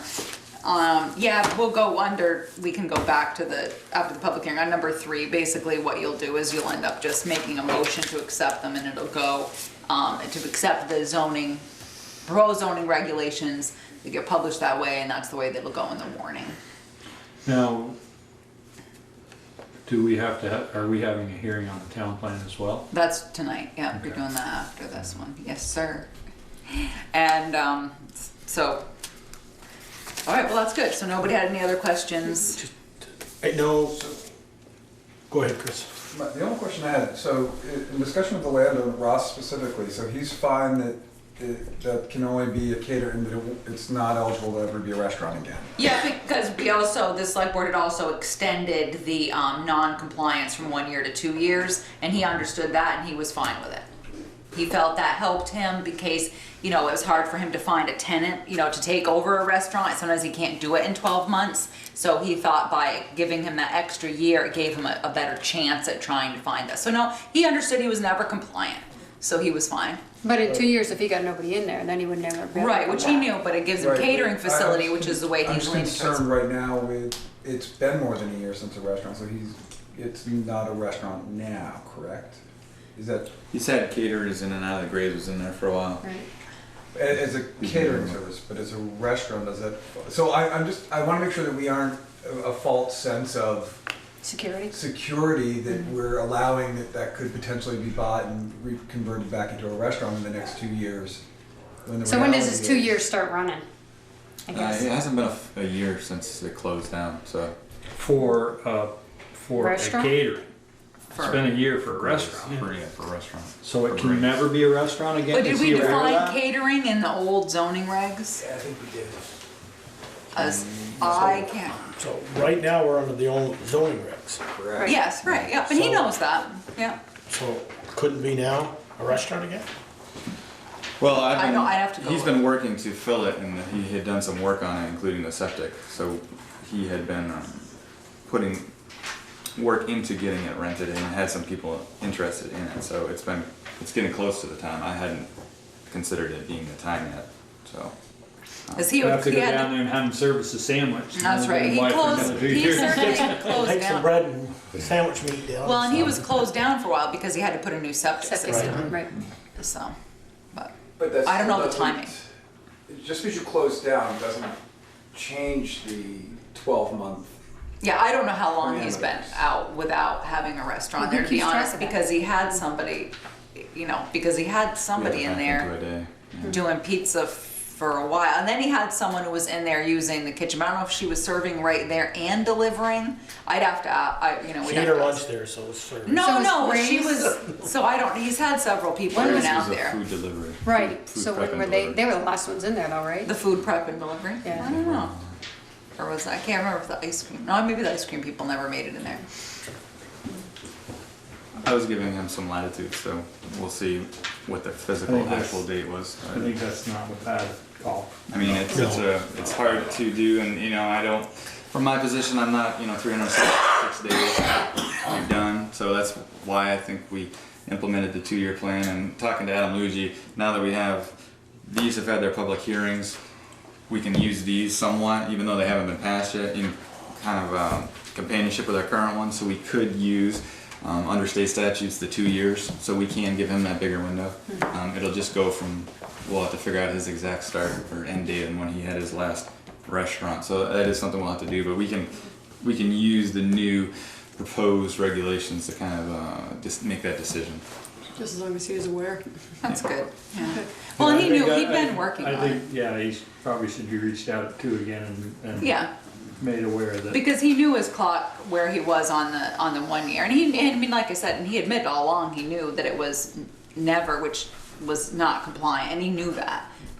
So, and he's also trying to move in another direction because it's hard for people to come in and start a restaurant down there, and so that's why he's hoping to end up doing something else maybe with the building and also doing some catering, as he'd mentioned with Kevin Harper, to have, start maybe using his kitchen facility for them to take the meals elsewhere, then he could maybe do something else with a portion of his building, so he's certainly working on it. So are we gonna now do the town plan? And the new We'll and see the new when we're done. zoning regulations allow the ZBA latitude with continuing nonconformities. That's So is that something you're gonna check on? I'm sorry, just updating my notes. The date for, is that? Yeah, I'll check speak on? with Russ about when actual date will be. Okay, thank you. Any other questions, comments? Can we offer him more latitude if it turns out that he's gonna be in trouble? It's a slippery slope. You can't offer one person latitude but not others. So Well, make it across the board then. that's why we changed it to 2 years. 2 years. ZBA. No, I mean, if it doesn't work out, that 2 years is going to be enough for him. It'd be hard to push past 2 years. Okay. But yeah, I think I individually work with every applicant to try to do what's best for them inside the parameters of the regulations, without breaking them. It's hard, I mean, you're always trying to push, a little bit to, nobody I mean, wants we'd to. love, probably, I think all of us would love I mean, to if see you a do it restaurant across the down board. there. Yeah, and it only exactly, applies and to he would too. Would. Yeah, He but would it's too, tough, with the and income. so it's really hard to do that. You're The right. latitude comes in when he closed and Yeah, what I he said know. instance, and he's got some plans to get somebody in there, and well, okay, was it gonna be sooner or later? Those are all discussions we have with the individual. Okay. Do we need to do the town plan? Or do we Yes, close please. this? Okay, so let's discuss the town plan, the readoption of the town plan. So So, it's. so was there a few changes in that? Did they end up taking the maps out of the town plan and just have them in the zoning? Correct. Yeah, and that's how the warning And the is references. gonna go in, Peaker, it'll say, that's what you'll be, let's see, notice, right here. So what it would say is, as far as the, town plan, it'll just change the way that we do the warning. Basically, it will just say, I have that language in there, but I don't, it'll just basically say, we're warning the public hearing or the vote for the, town plan, and it's just gonna be, The change to the yeah, as town amended, plan is yeah, that- exactly. that they will come Yep. out, and then the language with the fire station is coming out as well? language for the fire station. There was language in there to build a new fire station, that was No. part of the town We're plan. not making. You're not taking any of that out? Well, no, I mean, the select board, we had talked about this because, as I recall, it was your idea to fast track it, to do them at the same time. So I had a conversation with the PC, or a couple members of the PC, I should say, and what we talked about was moving forward, adopting the town plan like it is, once they take the maps out and making that change, and then having the select board write a letter to the PC, giving them 2 years to go through it and review it, because I think the law now gives them 8, right? But they thought that 2 years would give them sufficient time to go through and make those kinds of changes. That's what I was Probably told. just not just that one. No, I'm sure there's a bunch of little things, Yeah. yeah. But And you're so talking, that's I what think it was. it was under goals. Right. right, Yeah, and there's town plan, several, so that's, the new fire station, yeah, there's yeah. several things That's that those need to types of be things you wanna pull changed. out. But yeah, that was, because you'd want them same time, that was certainly one of the things was, okay, yeah, we can do it, but we'll have to do it and then start work on it. So in the updated version, all references to zones will be pulled out wherever they're discussed throughout the town plan. There's parts of this that, I'm just looking at page 52, when it talks about, oh God, I hate to say this, but extraction, it actually lays out zones, it talks about zones, specifically what parts of the village planning area was comprised of. A lot of the pieces that are listed in that no longer exist.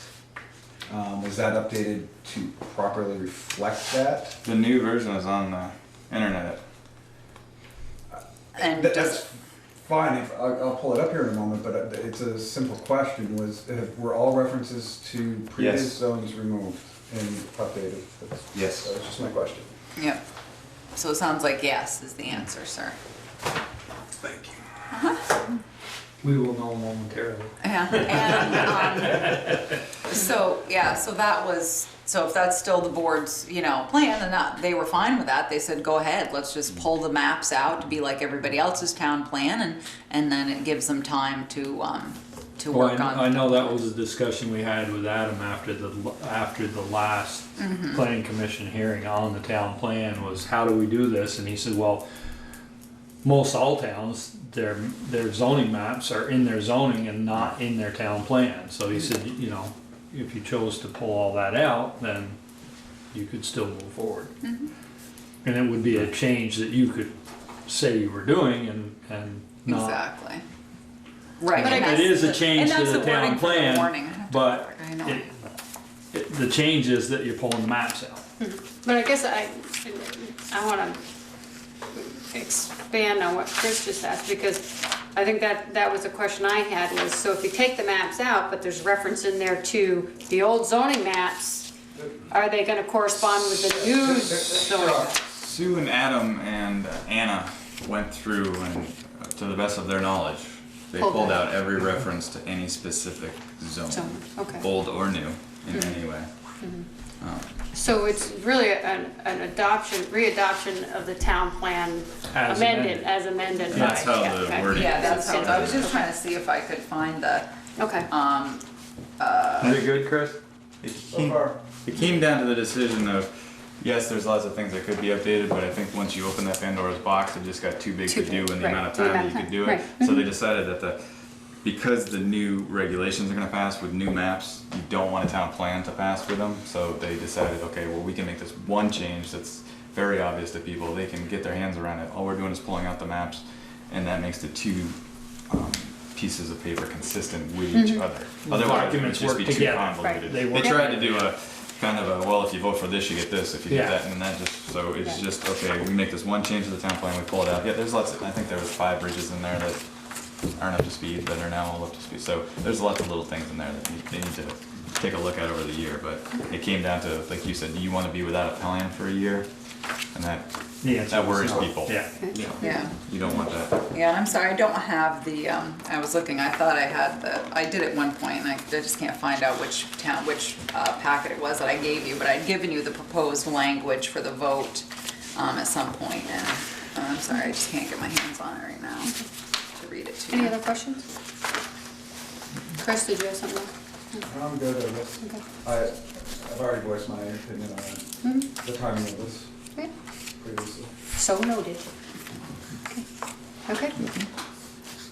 We're gonna close the public hearing? Yes. Okay, we're gonna close the public hearing on the proposed zoning bylaws, regulations, and the town plan readoption at 7:34. Thanks, Eric. Sorry. Thank you, Eric. You just be quiet. Okay. Brett, you wanna come back up? Oh, now I gotta find that. I know, I'm looking, I'm like, where did we leave off? I gotta see what my notes said. Yeah, I'm more concerned about Start here. 123, I think. Where were we? 123, I have a note, start here, is that where, Usually 2 for 2. do you need? Oh, no, I I'm think not we made it more. 1.3, I'm 1.2, but that's pretty close.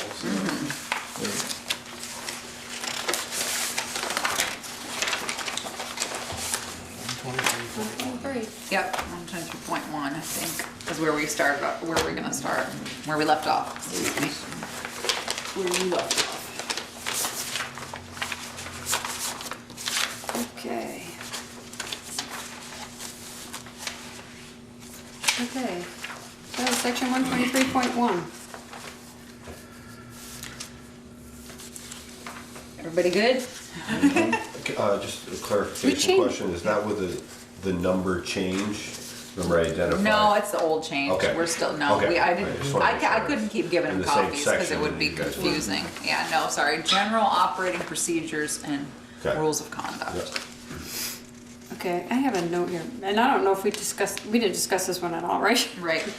Because I think I was confused on the third paragraph, Brett, and so I put in, all trucks shall be inspected and compared to the truck equipment list monthly and after each use.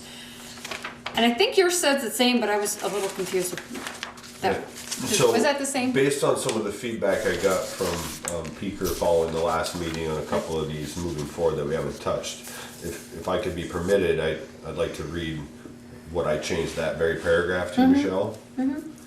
So, all fire, this is what I have in my version. So, all fire apparatus shall be inspected and checked for operational readiness following each incident, training, and during the monthly fire apparatus and equipment inspection work detail. Oh, that's good. Yeah. Nice, Peaker. Good look at that. He's such a wordsmith. Those are your words? No, I plant the seed, he has the words. That's the way it's always worked with me and him. I plant the seed, he comes up with the words. That's good. I have a question on about the 6th or 7th paragraph. Each active employee is required to take one regional fire school course or other course approved by the fire chief every 3 years. And then, so the second part of that, Brett, the next part is it recommended that every active employee complete at least one fire training course at the department's expense each year? The key word being recommended. Okay, yeah, right. But that could be doesn't have to be a regional school? That's what I was gonna say. When you say fire training course, Yeah, I mean, there's Anything. fire, it could be a National Fire Academy course that are offered right here in Vermont all the time, and it could be anything.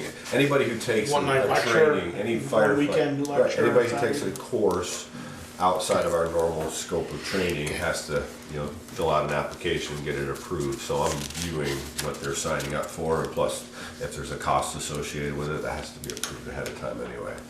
So, does that answer your question? Something like the Fools training or Right. Yeah. Yeah, there's plenty of those. plenty of fools. No, I was plenty, just gonna say. plenty of those too, but training. Right. so I know Brett, I mentioned this, and when you're talking about the employees on scene being properly attired, that includes everybody, including the pump operators, those that are not in the building. Yep, and Everybody. so, again, we haven't gotten to this yet, and you obviously brought up an excellent point. And to your point, it was important to define this a little more, because we have different levels of personal protective equipment depending on the type of incident. And without getting into too much detail, again, if I could be permitted, I will read what I put in that place. So, employees on the scene of emergencies shall be properly attired in their complete turnout gear as provided by the department, unless other personal protective equipment is approved by the officer in charge. Fire service coveralls are permitted for use by department driver operators, vehicle extrication technicians, or personnel operating at a brush or wildland fire. Also considered acceptable attire for brush and wildland fires are a shirt, trousers, jeans, and boots. Helmets and gloves, eye protection, and hearing protection, when needed, shall be worn at all times for any of the above combination of turnout gear or PPE. Exception to this policy is when using communication headsets.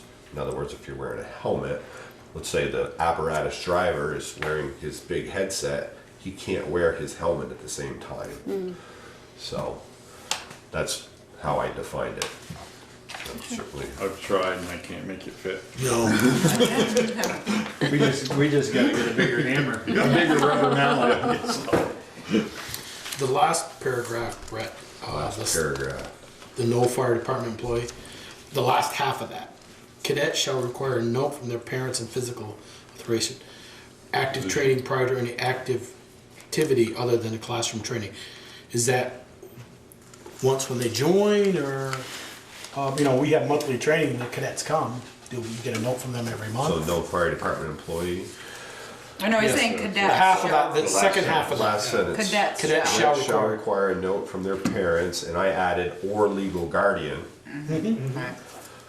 and physician authorizing fire department activities prior to any activity other than classroom training. Yeah, that is how that reads, isn't it? So he's asking, is it every single time? No, it's not. It's before they're become a cadet. They have to fill out a parental Okay, so you'll legal add guardian. some language in there to say, okay, That's, yeah. Good, one good time. catch. Okay.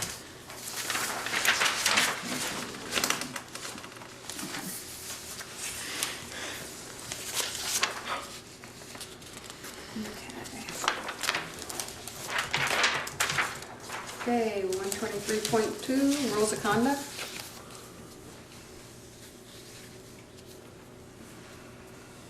Anybody have any questions, comments? I did about the possession, sale, transfer, or purchase of illegal drugs. This would be at scene. I mean, what about vodka? Vodka's legal. So, if I may, Where are we looking at? I deleted that whole paragraph because the town already has an alcohol and drug policy. Okay. Could it say that then just there somewhere, or is that under all employees at the top? Must confirm. The town policy. They would, they're a town employee, they're subject to that, so Right. it's not. Well, that covers it up on their rules of conduct, the very first paragraph. Must conform to all policies, procedures, guidelines, and the other rules and regulation of the town and fire department. So just scratch that whole. I did, if that's acceptable, I just thought it was redundant. Yep.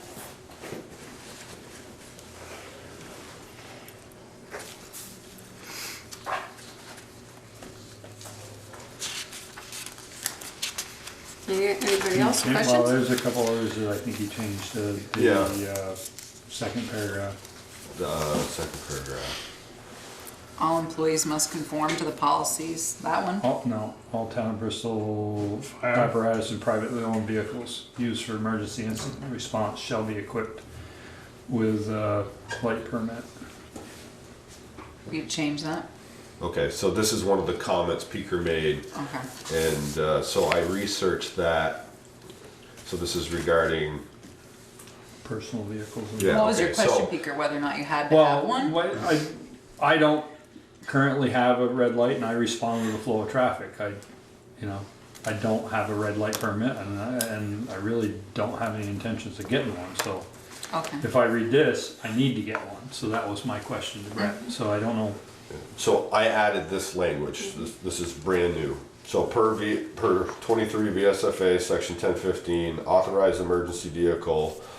The driver of an authorized emergency vehicle, when responding to an emergency call or when responding to, but not returning from, a fire alarm, may exceed the maximum speed limits. The exemptions granted to an authorized motor vehicle apply only when the vehicle has an approved Vermont Department of Motor Vehicles light permit and is making use of audible or visual signals. Okay, so that means what Peter's saying, he would have to respond to the flow of traffic, but if Right. Joel had a Unless red light, had he a light could permit that break some authorized rules. him to use that equipment. Peaker has responded with his tandem. I responded when I drove school bus with a school bus. Yeah, I had set red lights on it, but I didn't use them. I think that's what They we're wouldn't have saying. gotten you anywhere. No, people would stop. By law, everyone Yeah. who uses these is supposed to have these permits in their vehicle, because when your privately owned vehicles goes in for a Vermont state inspection and that equipment is in your vehicle, they're supposed to be looking for these permits. Okay, so I guess if you've made any other changes, other than what we're bringing up for Peter, then you should stop us and read them out loud, Okay. because I'm not giving them every single draft, because we're all working from one copy, Okay, so. sorry about that. No, it's fine, I should've, I guess I should have made myself The clear, only sorry. thing I would say, So Peaker, oh, go ahead. you said audible alarm or light output and or. And/or, okay, because it is one of the others, Yeah. your POV. Okay, so and, Well, you could be using both. Brett, did I miss it later in the weeks we've been going over these? And we're looking, this page is more about driving the apparatus and things. Did I not see it here about must notify either the fire chief or the town administrator if you've lost your license? Did I see that in here? Boy, There's something in here I that thought says so. you won't operate without a I valid. thought, it was earlier, Peter, Speaker, I think you're right. maybe I can go back and yeah, we look. can go back and take a look.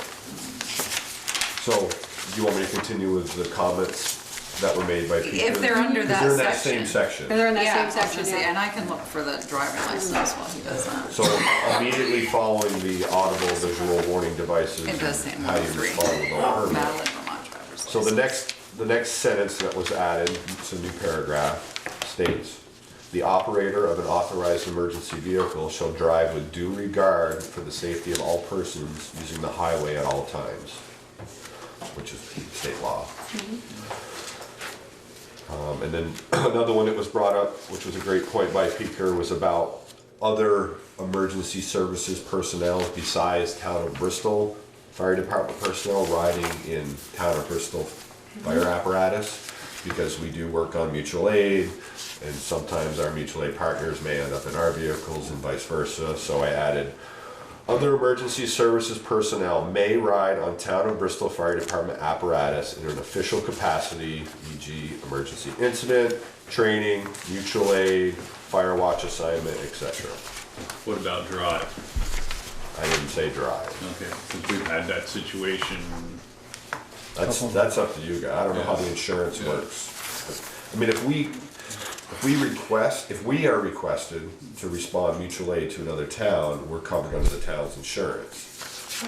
If another town responds to Bristol mutual aid, they're obviously covered by their insurance. But as far as them operating town of Bristol motorized vehicles, I don't know the answer to that question.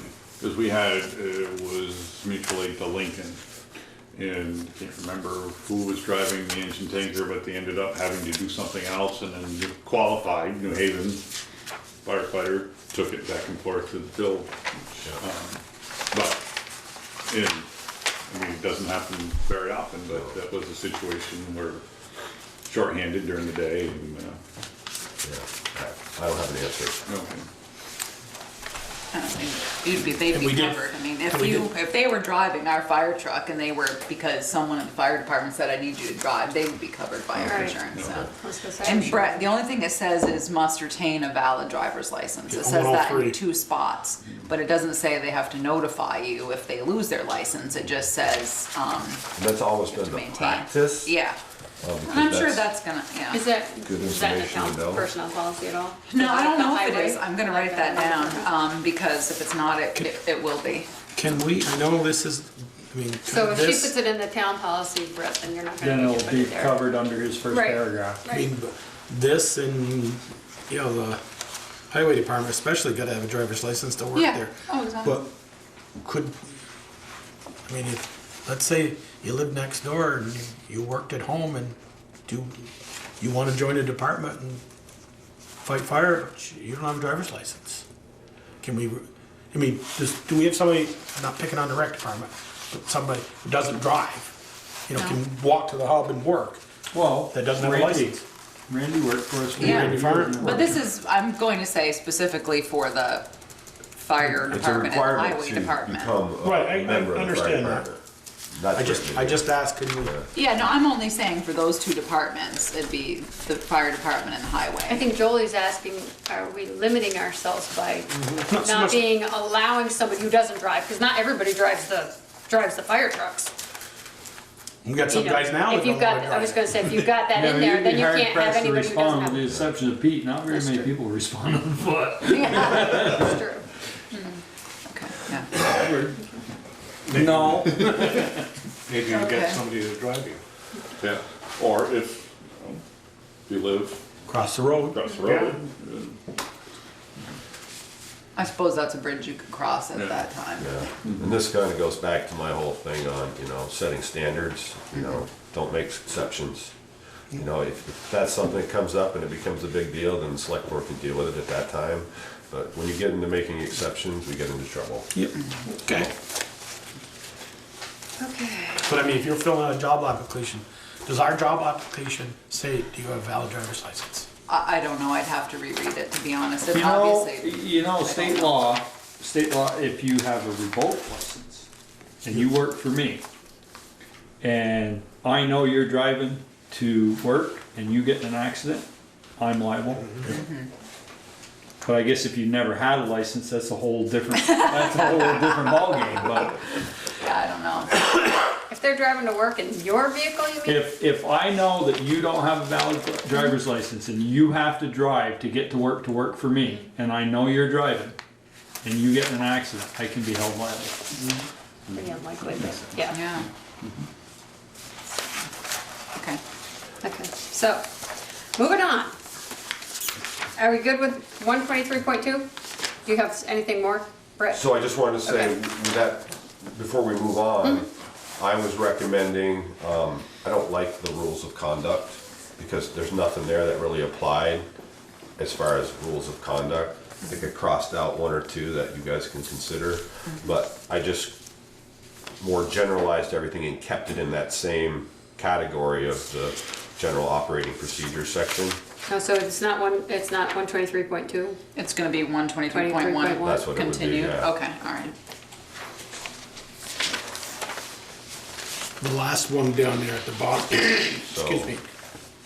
Oh, list of standard operating procedures and standard operating guidelines will be developed by the officers and be submitted to the employees. Here we call them employees, and then another section we call them firefighters or paid on call. So it does say at the beginning of this document that from herein that they will be referred to as employees, so if I need to make a correction. No. I just wondered, can we put that there and submit it to our, with the board's approval? How do you guys feel about, should at least, if we're gonna do the hiring, I guess, or the final say, Are you Should talking we- about standing? should those at least come in front of the board? I would say no, we don't usually I'm put general. opposed to the board adopting Not to- SOPs and SOGs. Not adopting them, Even just though- for review. I I don't think think that's so. out We of your don't usually scope. review any, but other Okay. departments stand up, procedures or guidelines. Well, I Bog you down. You do, I mean, policies are. asking. No, I'm just saying, it's certainly a discussion for you, the board. I'm just saying, you don't for anyone else. It could bog you down would be only my concern, because you're already Sure, we policies have too are. many procedures outside of the fire departments. I mean, I don't know if Beer has procedures over there that, He should have. I mean, the treasurer's office, we have, an entire book full that Peter and I developed when he and I were working together in the treasurer's office. So, because, that way if something happened to someone, heaven forbid, they could come in and Okay. do things, so. But, I know the police department has some and, I'm just thinking you could get bogged down, would be my only concern, Joel, because it's a time thing for you. That's why you appoint a fire chief, an assistant fire chief. Well, another Members department elect their heads, yeah. officers, to think about that stuff. I think that's their job within their scope. And it does say input from employees is welcome and encouraged, so I mean, And you certainly will get that if you do something controversial. So I eliminated in that section, Michelle, so no person. You eliminated Michelle, huh? I think I was. Chad ordered. Well, this has to do with what we added earlier about other personnel riding on fire apparatus. So where it said no person who's not an employee of the town will ride in any of the apparatus of the department. So you That was- removed that and remove that. replaced, put that other section in. Right, So, had to okay. do with mutual aid. Yep, And then the next paragraph, Yep. No employee of the department shall respond to, drive, or operate, under the influence. 'Cause again, that is in the town's personnel policy.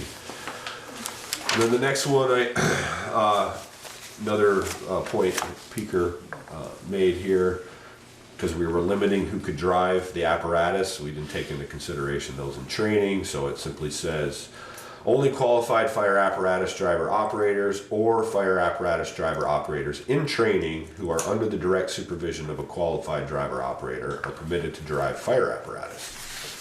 So the piece that said employees shall not drive department vehicles unless fully qualified was crossed off.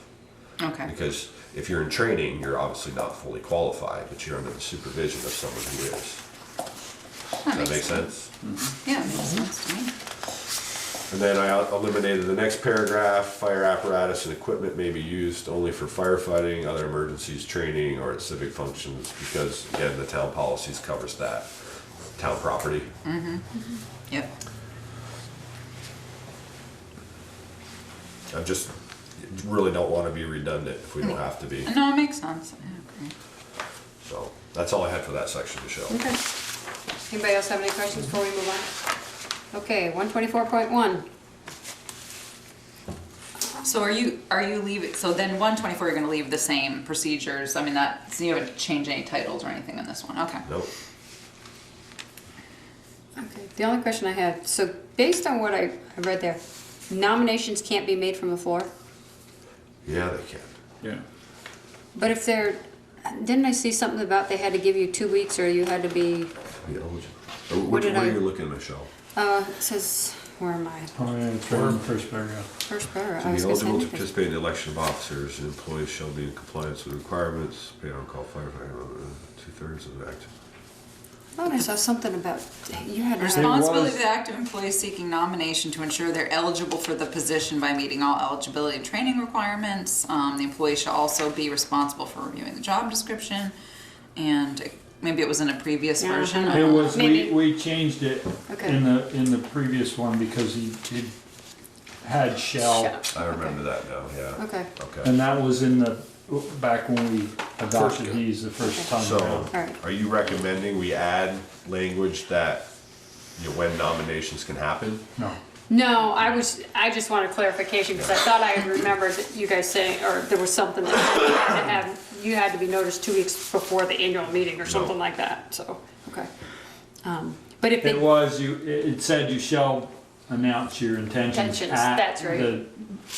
at the December meeting, I think is right. what it said, and you changed that, because you said you didn't intend We to still say that. encourage people who are thinking of running for a position to say so in December, Right. so people have a month to absorb it. Yep. But nominations are still accepted from the floor, yes. Okay. So if they're non-compliance, then they can't They're not run? eligible. They're not eligible. Even if if somebody nominates them on the floor? They're not eligible. That's why they need to know ahead of time. That's why it says, are you eligible? And if they have questions, they need to come and ask. Okay. So. So if somebody And that's gets why up it's also helpful if a month before you know, or even a couple days before you know, so if someone's thinking of running, they can say, you know, I'm interested in this. Do I meet the minimum requirements? You know, those are all great questions they should ask. So. So I was just thinking, if Unfortunately- somebody's not paying attention, then I say, get up on the floor and say, okay, I nominate so-and-so, and And that's why it's gonna like, be my okay, sorry, you responsibility can't be. to understand who's being nominated, and Okay. it's not gonna be, Okay. Could be I hope that uncomfortable. doesn't happen. It Yeah. can be really uncomfortable. Okay. Anybody else have any other questions on 124, section 124.1 or 2? Okay, 125.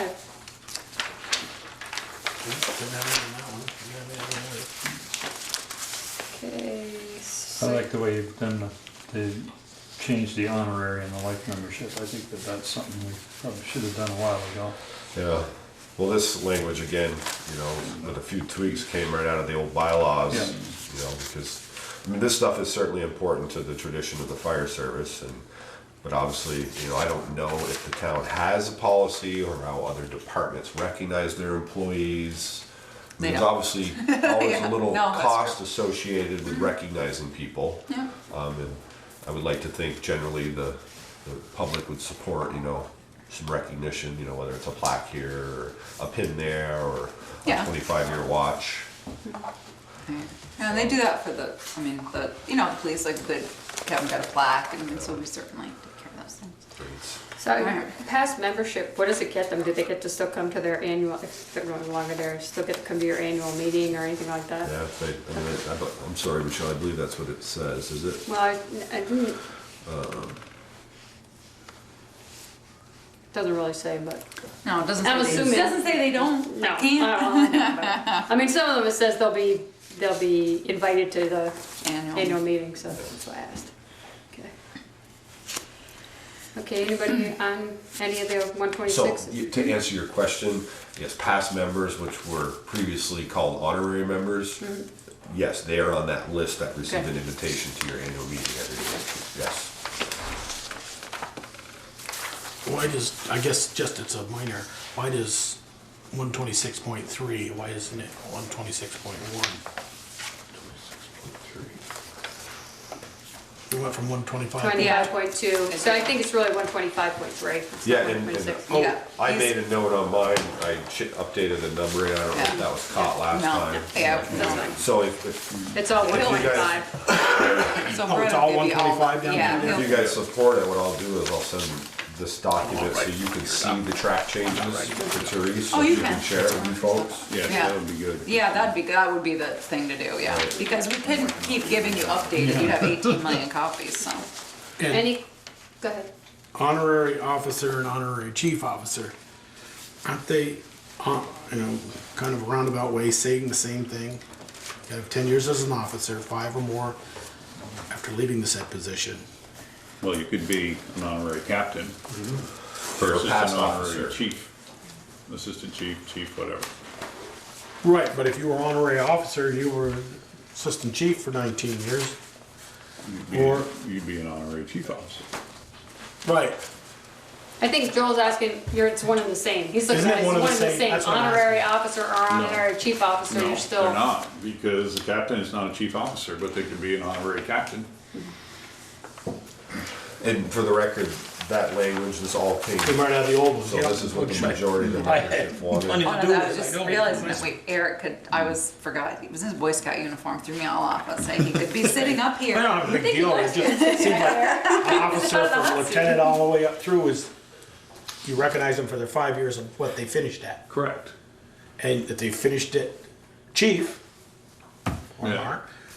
Mark, they're still in that honorary officer. And They're an honorary chief officer.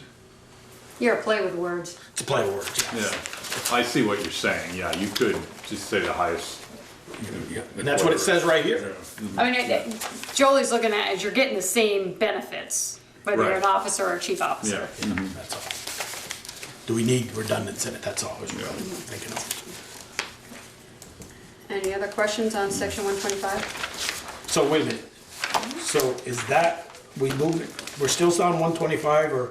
Yes. I think past membership and then honorary officers are two different things, I really think. I Should think that be 126.1? It's all under starting the with a- same header, It's all employment under recognition recognition. program. Oh, okay. That's the All right, thing, I'm sorry. fine with that. Well, it's not on the same page, that's why. Right, no, I'm fine with that. 127.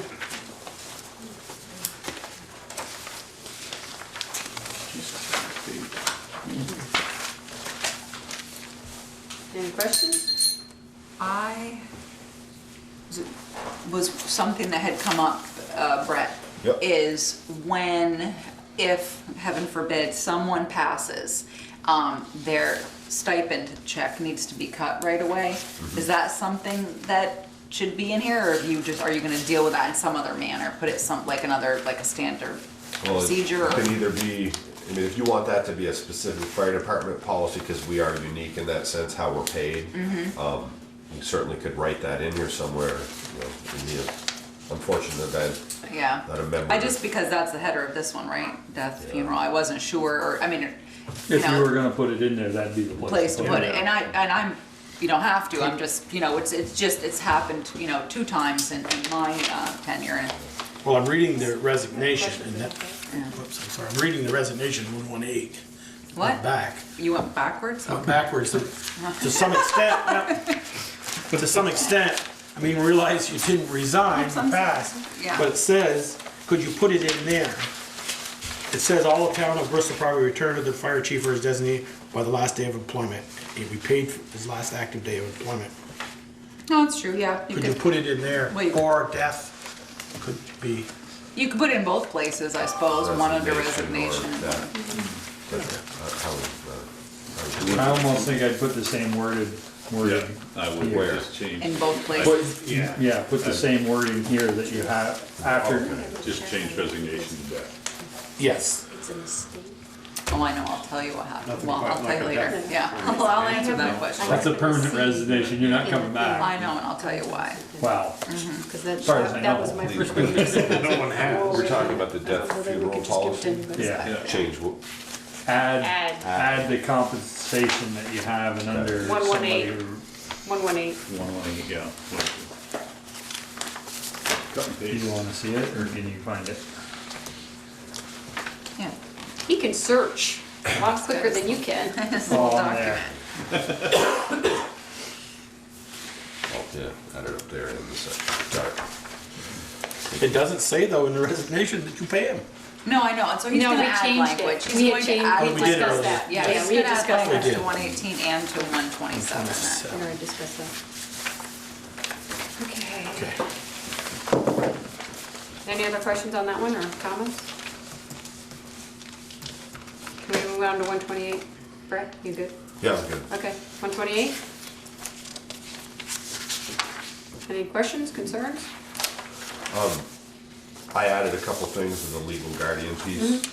Okay, So, C, under C, so all candidates must have written parental or legal guardian approval to apply for the cadet program. Then the very next sentence, parents or legal guardians will be provided a copy of the department cadet program standard operating procedures prior to granting permission. And we do have cadet standard operating procedures, that's why I put that in there. And under section D, last sentence, I deleted the plan of operation because we don't have a plan of operation. So copy of, So what are they gonna be provided, position should be positions? provided with a copy of their, I guess I didn't finish that.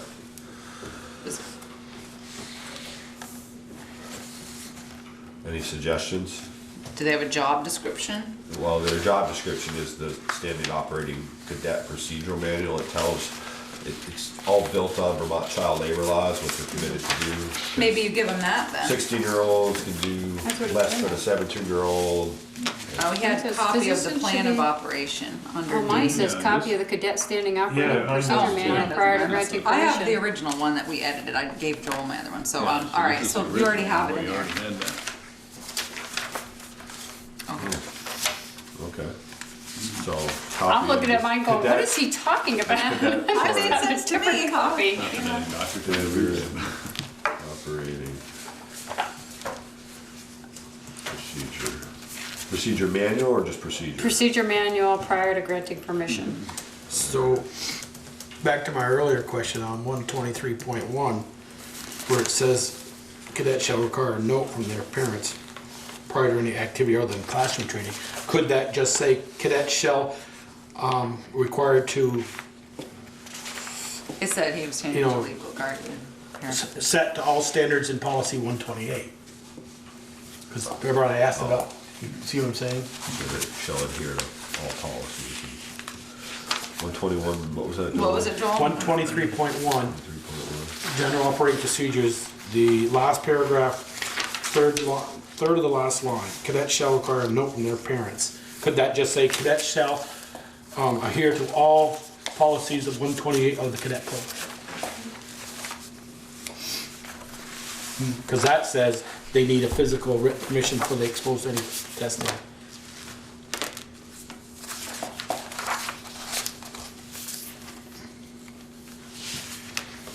Show me where you're looking. Right here, cadet shall require a note. Yeah. And then can it just say cadet shall abide by all policies of 128 of the cadet program? And then it covers all this. You don't have to say you gotta bring a note in every time. There you go, okay.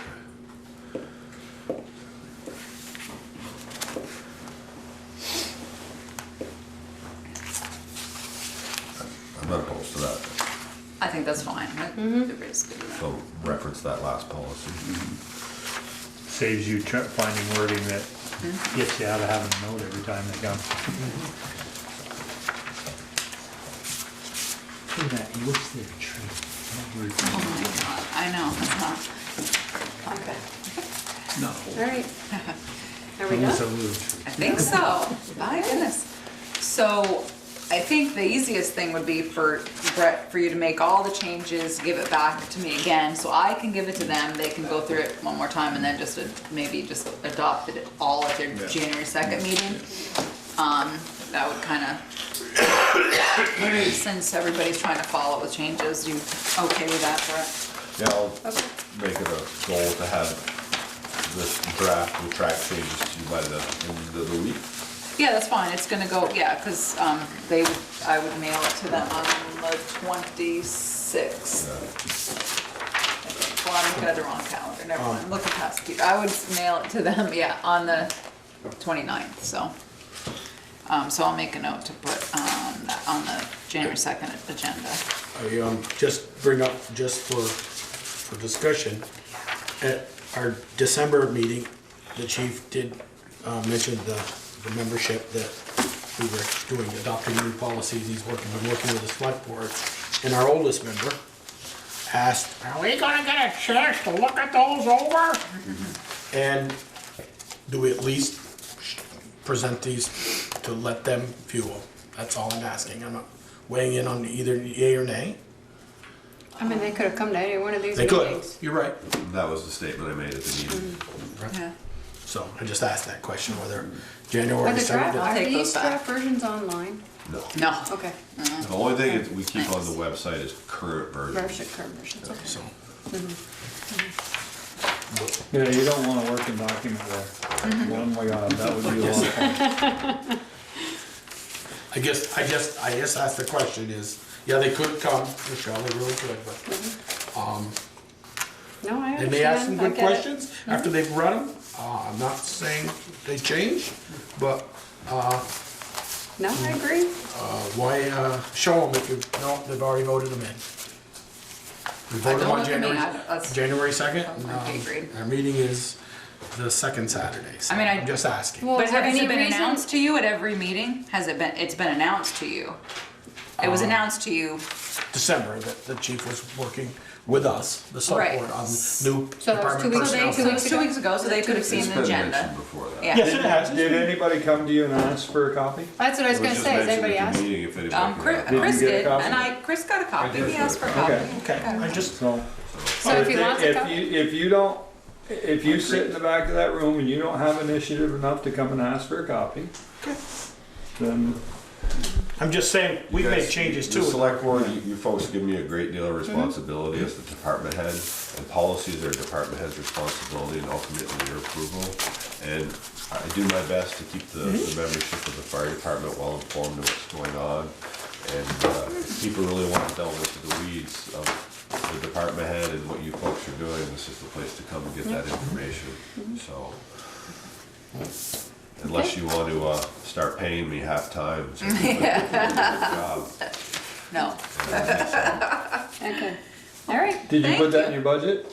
Then it ain't happening. So Well, and let me know too, revisit that about if you, any expenses for, repair, Maintenance. I maintenance, will. just I'll let me know take about that. I'm happy. Take a second look at that. Thank you. Anything Alright. else, Michelle? No, we're good. So, but Thank you. I know we're not done with this process, but we've gone through the first draft, so I appreciate all of your time and your comments and your feedback. It's been a good discussion, so thank you. That's a good job. Thanks for putting it together. Can I ask you a quick budget question? while you're No. right here? Well, we're gonna be going through the budget again, and, you up the calls from from around 100 to 135. I did? No, I think that's how many they had last year. I did up the calls. Okay, cause you have. It does say that. Budgeted for 135. That's what it says, 135 calls per year at 35. That's our average. We're Oh, below sorry. average this year. Okay, well, I just wondered, cause we don't pay for mutual aid calls, correct? As far as dispatching? Yeah.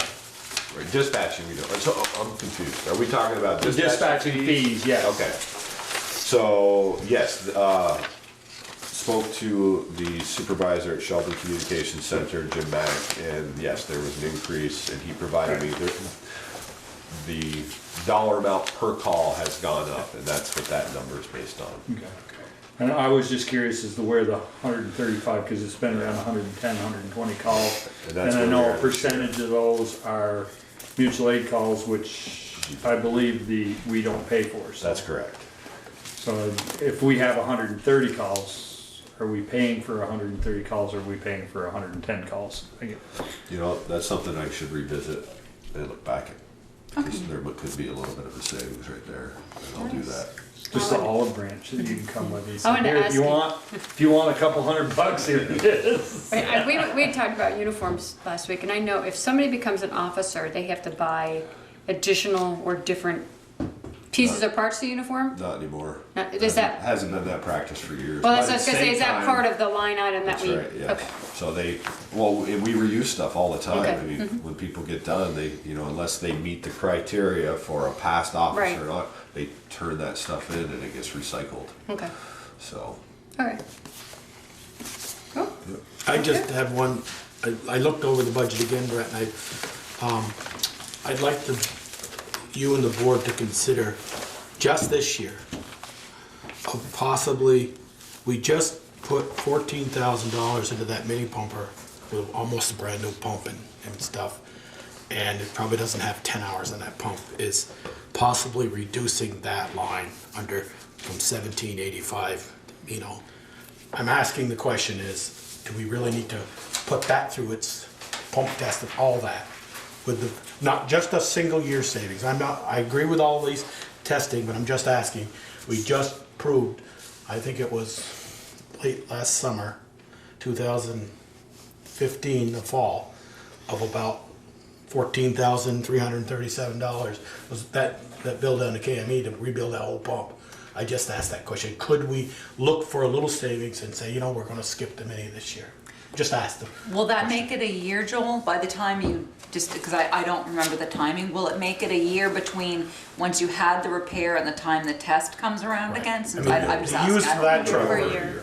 Be over, just over a year. Okay. In the It'll be summer over. of 2017 before it's Alright, done again. thank you. Right, so I've just asked that question, that's all. So it would be a year and a half. It'll be a year and a half. I just, you know, I just bring that up. Could we? No, it's a good question, but Good my to think about. prerogative would be to leave it in there, to have it done. Again, we, like the rest of the apparatus, move forward with this standard of having it done annually to protect these investments, you know, a pump. I know the town invested $14,000 into repairing it, but no matter how you look at it, that pump is, how old is that pump? It's a 1993 pump. It's old, a lot of wear and tear, Yeah, I get it. so. I was, you know, No, it's fine, that's good, that's what you gotta look you know, for. like I said, my goal is to try to get this entire thing down a little more, not just yours, everybody's. We asked the voters for a lot of money last year. Tax rate went up good. And I just wanna, you're right, Yeah. and I just like to say, you know, we've heard you. And we all I think we all could agree that fire station was a needed item. Yeah, and like I said, So I'm this, not saying that, hey, we didn't do the right thing No. last year, but I'd like to say, you know, we're really cheering you and trying to par this down. yeah, and we're down to 2.29 right now, and we you haven't even seen all the department heads yet. Right. So, yeah, and I had mentioned too, some other savings there, so we're getting there. All right. Thank you, Brett. Thank you. Thank you. Thanks, Brett, hope you feel better. You too. You didn't breathe on us. I'm past being contagious. just can't She breathe. says that. All right. That's me. Public forum, opportunity for citizens who are not on the agenda to briefly share comments, concerns with the board. I received an email from Jimmy Quaglino because he's home recovering from knee surgery. So he wanted me to read this from Jimmy Quaglino. I would like to take this opportunity to wish everyone a very Merry Christmas and happy and safe New Year. Special thanks to the Selectboard and Holly Hall staff and all the Bristol employees and volunteers who donate their time all year. Thanks to the Police Advisory Board members who supported me in our efforts. We have a great community here and all should give thanks for all we enjoy from Bristol all year long. Merry Christmas and a Happy New Year to all, Jim Q. Speedy recovery, Jim. That's right. I'm sure he's home watching us, right? I don't know if he gets that channel, but probably read the minutes. Discussion regarding tax exempt status for NH Munsell hose, hook, and ladder for the warning for town meeting. So I should have put in my note that NH Munsell is not the only one up this year. Bristol Rescue, they both were voted in on March 4th, 2012. So the Bristol Rescue Squad and NH Munsell hose, hook, and ladder are up this year. You're up every 5 years. I'm not sure if you're aware of that, Peter and Ted, but your voted exemption lasts 5 years. And so I'm just working on the town warning and this question had come up before. So regarding the tax exempt status for NH Munsell, and there have been conversations, but I wasn't sure what you want to do. I just need to know so I can draft the warning. So as I read that from VLCT, does not have to go to the voters, the board can just roll it over, is that correct? Well, what could happen, what she's saying here is that yeah, you don't need to put it on the warning. No, it wouldn't get rolled over. What would happen is it just wouldn't get voted on this year. You would not extend the exemption.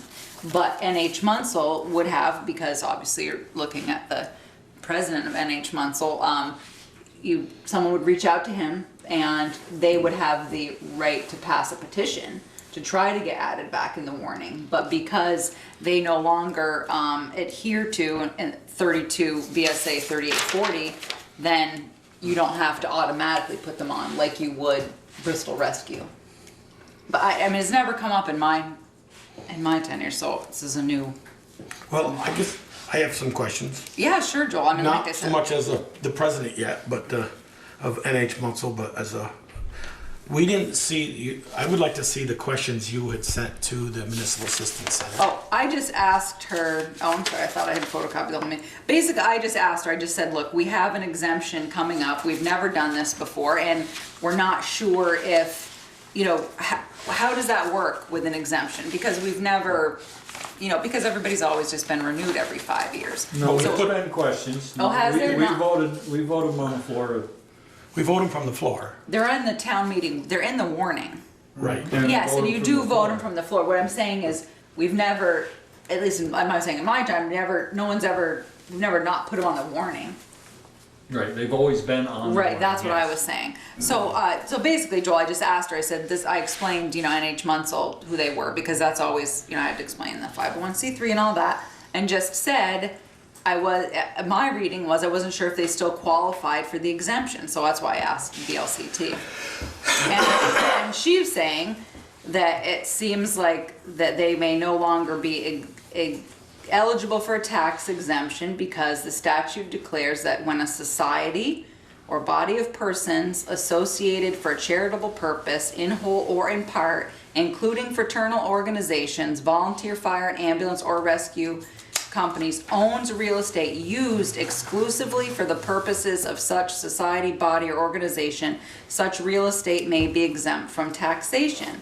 And she was one underlying thing. So what she was saying, that if that building, if NH Munsell, the building they own, is no longer being used, you know, exclusively for the purpose of that, then, and so this is where it gets hard, because NH Munsell and the fire department, you know, because they're like 2 in 1 in a way. But if the building is closed, they're not housing equipment, and you don't have, you have all that stuff in the new station then. And I'll be honest, Joel, I mean, this doesn't matter to me either way. I'm just trying to get the Well, I town guess- meeting warning done, and I need to ask the question because it came up several times, as you're probably well aware, during building the new fire station, people wanting to know, you know, why that building wasn't sold and money put towards it. And I was like, that is totally not our call or our building, and explained NH Munsell's 501c3 and Turn the power back on and the heat back on and store the 20K stuff there. And Well, this 20K stuff is stored there. The trailer for the 36 is stored there. okay. I did a little research. We've owned the building approximately about 14 years. Oh yeah, I wasn't sure how long you did. And we've been tax exempt. It was handled through, when we bought it from Bristol Rescue, it was Yeah, because they transferred. would have been tax exempt Right. too, right? Yeah. And we didn't start renting equipment or renting it to the town until they couldn't fit in the fire station anymore. Got to get them off the floor. Yeah, we did put the first heavy rescue, the old used one from Bristol Rescue, in there because we didn't have a spot for it. Yep, yeah, because And we the paid old- heavy the new rescue one rent that- for a long and time. the new one that the fundraising committee, the equipment committee bought through the fundraising money over in Western New York, then that went up there. And then eventually the old 72 was parked in there, which wasn't charged rent. Yeah. And we still continue to use it for storage of our barbecue on the park, our grill is in there, and those types of things. As a matter of fact, the town still has some old turnout gear still in the closet. I think it just left by mistake. So then, so So- if the property is still being used for volunteer fire purposes, then the exemption would apply. I'm just, Nobody else is we using it. we did have a chance to rent it this winter for storing 2 unique cars. Oh, And we- antique cars, yeah. And we opted not to because it was a change of use. Yeah. And that I could differ was, we were storing fire trucks, a vehicle, we were gonna store cars that were registered. But we didn't do it because I thought of this same thing, that, Yeah. we're making money now. Right, yeah. And so, That's why, I mean, because obviously, it had been a conversation, it had come up before. It's had been a conversation that different board members have had at different times. So I just wrote to her and said, what's the skinny? Because like I said, we'd never done it in my tenure. I Not only to say speak never as, been I done. only speak as one of the 40. And we have discussed selling it, and I believe that will probably come back on the table for later discussion and probably in the summer months. Yes, I think But we've we've got done, the $1,400, committee $1,500 in researched it taxes. about rental versus, is there enough land for sewage, and we had an engineer involved, and the conclusion Yeah, I was. think Eric It headed was up that Eric group, headed right? that committee up, yes. Well, that's fine, then if that's the board's agreement that you want to do, then that's what you want to do. I just need to know the draft town meeting warning. obviously Bristol Rescue, I mean, you had 2 that were up this year. Bristol Rescue probably went without saying, but NH Munsell was a question because, I agree. let's face it, it's closed up. I wasn't sure. We had the new station. Everybody talks about increasing the tax rolls and getting things back on, so it was just a I mean, conversation to have. so. we did cut the water, electrical, and heat out Yeah, so it's because closed up. we don't have an income stream there anymore, Right. i.e. the town's Town equipment. doesn't rent it anymore. Right. Chris? Yeah, Joel, the comment you made a few moments ago about whether or not we're making revenue or not on the building is irrelevant to whether or not we're a tax exempt. Tax exempt, That shouldn't even be a factor. We have tax exempt properties in this town that generate revenue on a regular basis. That's correct, Chris. So, I just wanted clarification on that generating revenue from a piece of property does not remove it from a tax exempt status. No, no, it doesn't. That's fine. I mean, if you want it on the warning, then that's where it's going. I just needed to ask the question because I'm the one drafting the warning. Put it on this. There you go. I was just gonna say, yeah, we have 3 firemen on the, firefighters on the board who are making that decision. How do you feel about that, Ted? Fine with me. All right, Okay. there you go.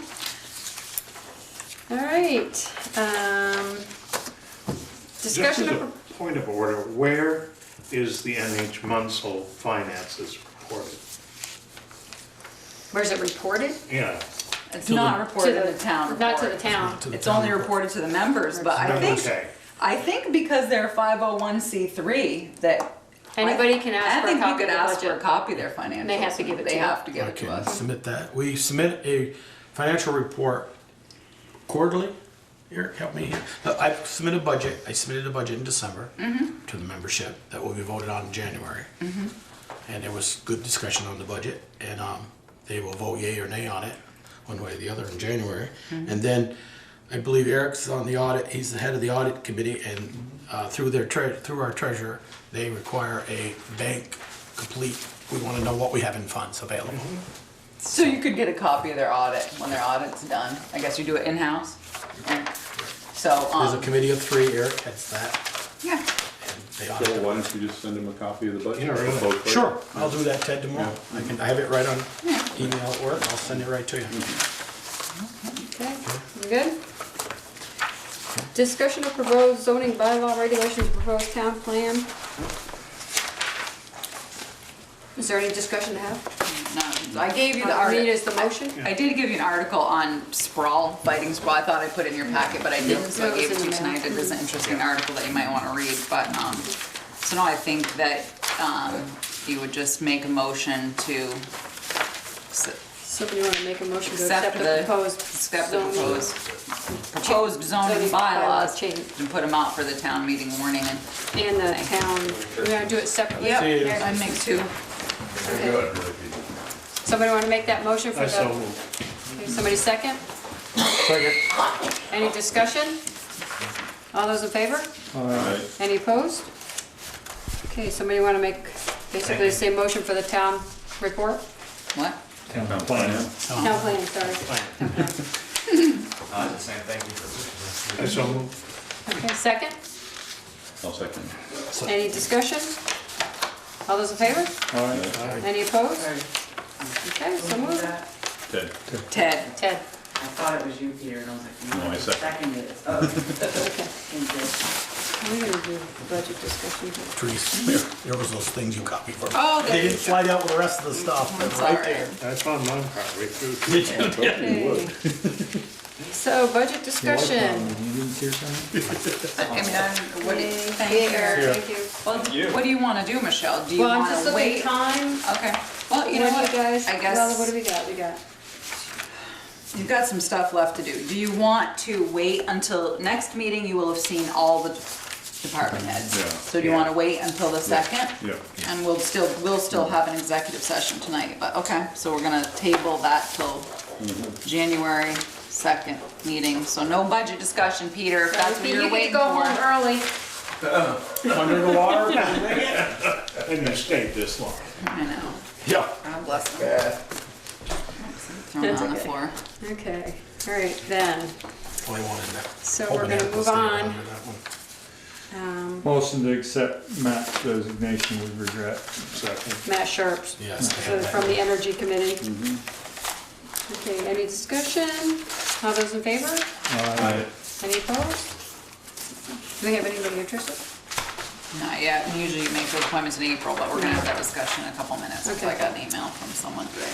Discussion and authorization of town administrator to sign the agreement for occupational health services with Doris Raymond effective January 1, 2017. So this is something that we met, that actually VLCT had been encouraging us to do, and as you know, we had kind of a rough go on our workers' comp last year. And you're gonna find out how rough in a minute. And one of the things they had suggested is that we bring someone on, and this lady does, I think I outlined to you, does Town of Middlebury, does, is it UTC? They've changed their name a couple times. Thank you, Michelle. UTC. And what happens is we have the right to say if someone is injured, we send them to her first.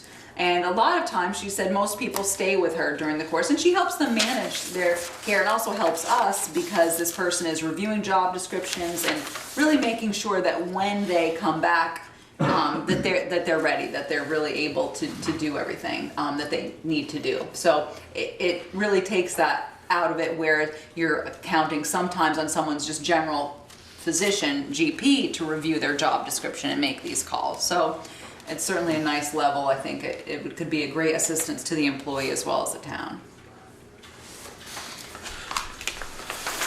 Is there any talk with VLTC about, would this lower our? Yeah, you know. Because I know some I've read in Rutland County and some of them who said if we bring on someone. Yeah, that's a good actually lower question. the They cost. didn't throw that right out there, but it would be nice. I think it could help, in the long run. Right now, we had a bad run of claims, but I'm hoping, but that'd be a good question, Joel, I can ask. But I think overall, it helps us too, even as, just administrators and department heads, it's a big help. But I can ask. He didn't volunteer that when he sat here through the interview. Right, and then, Go ahead.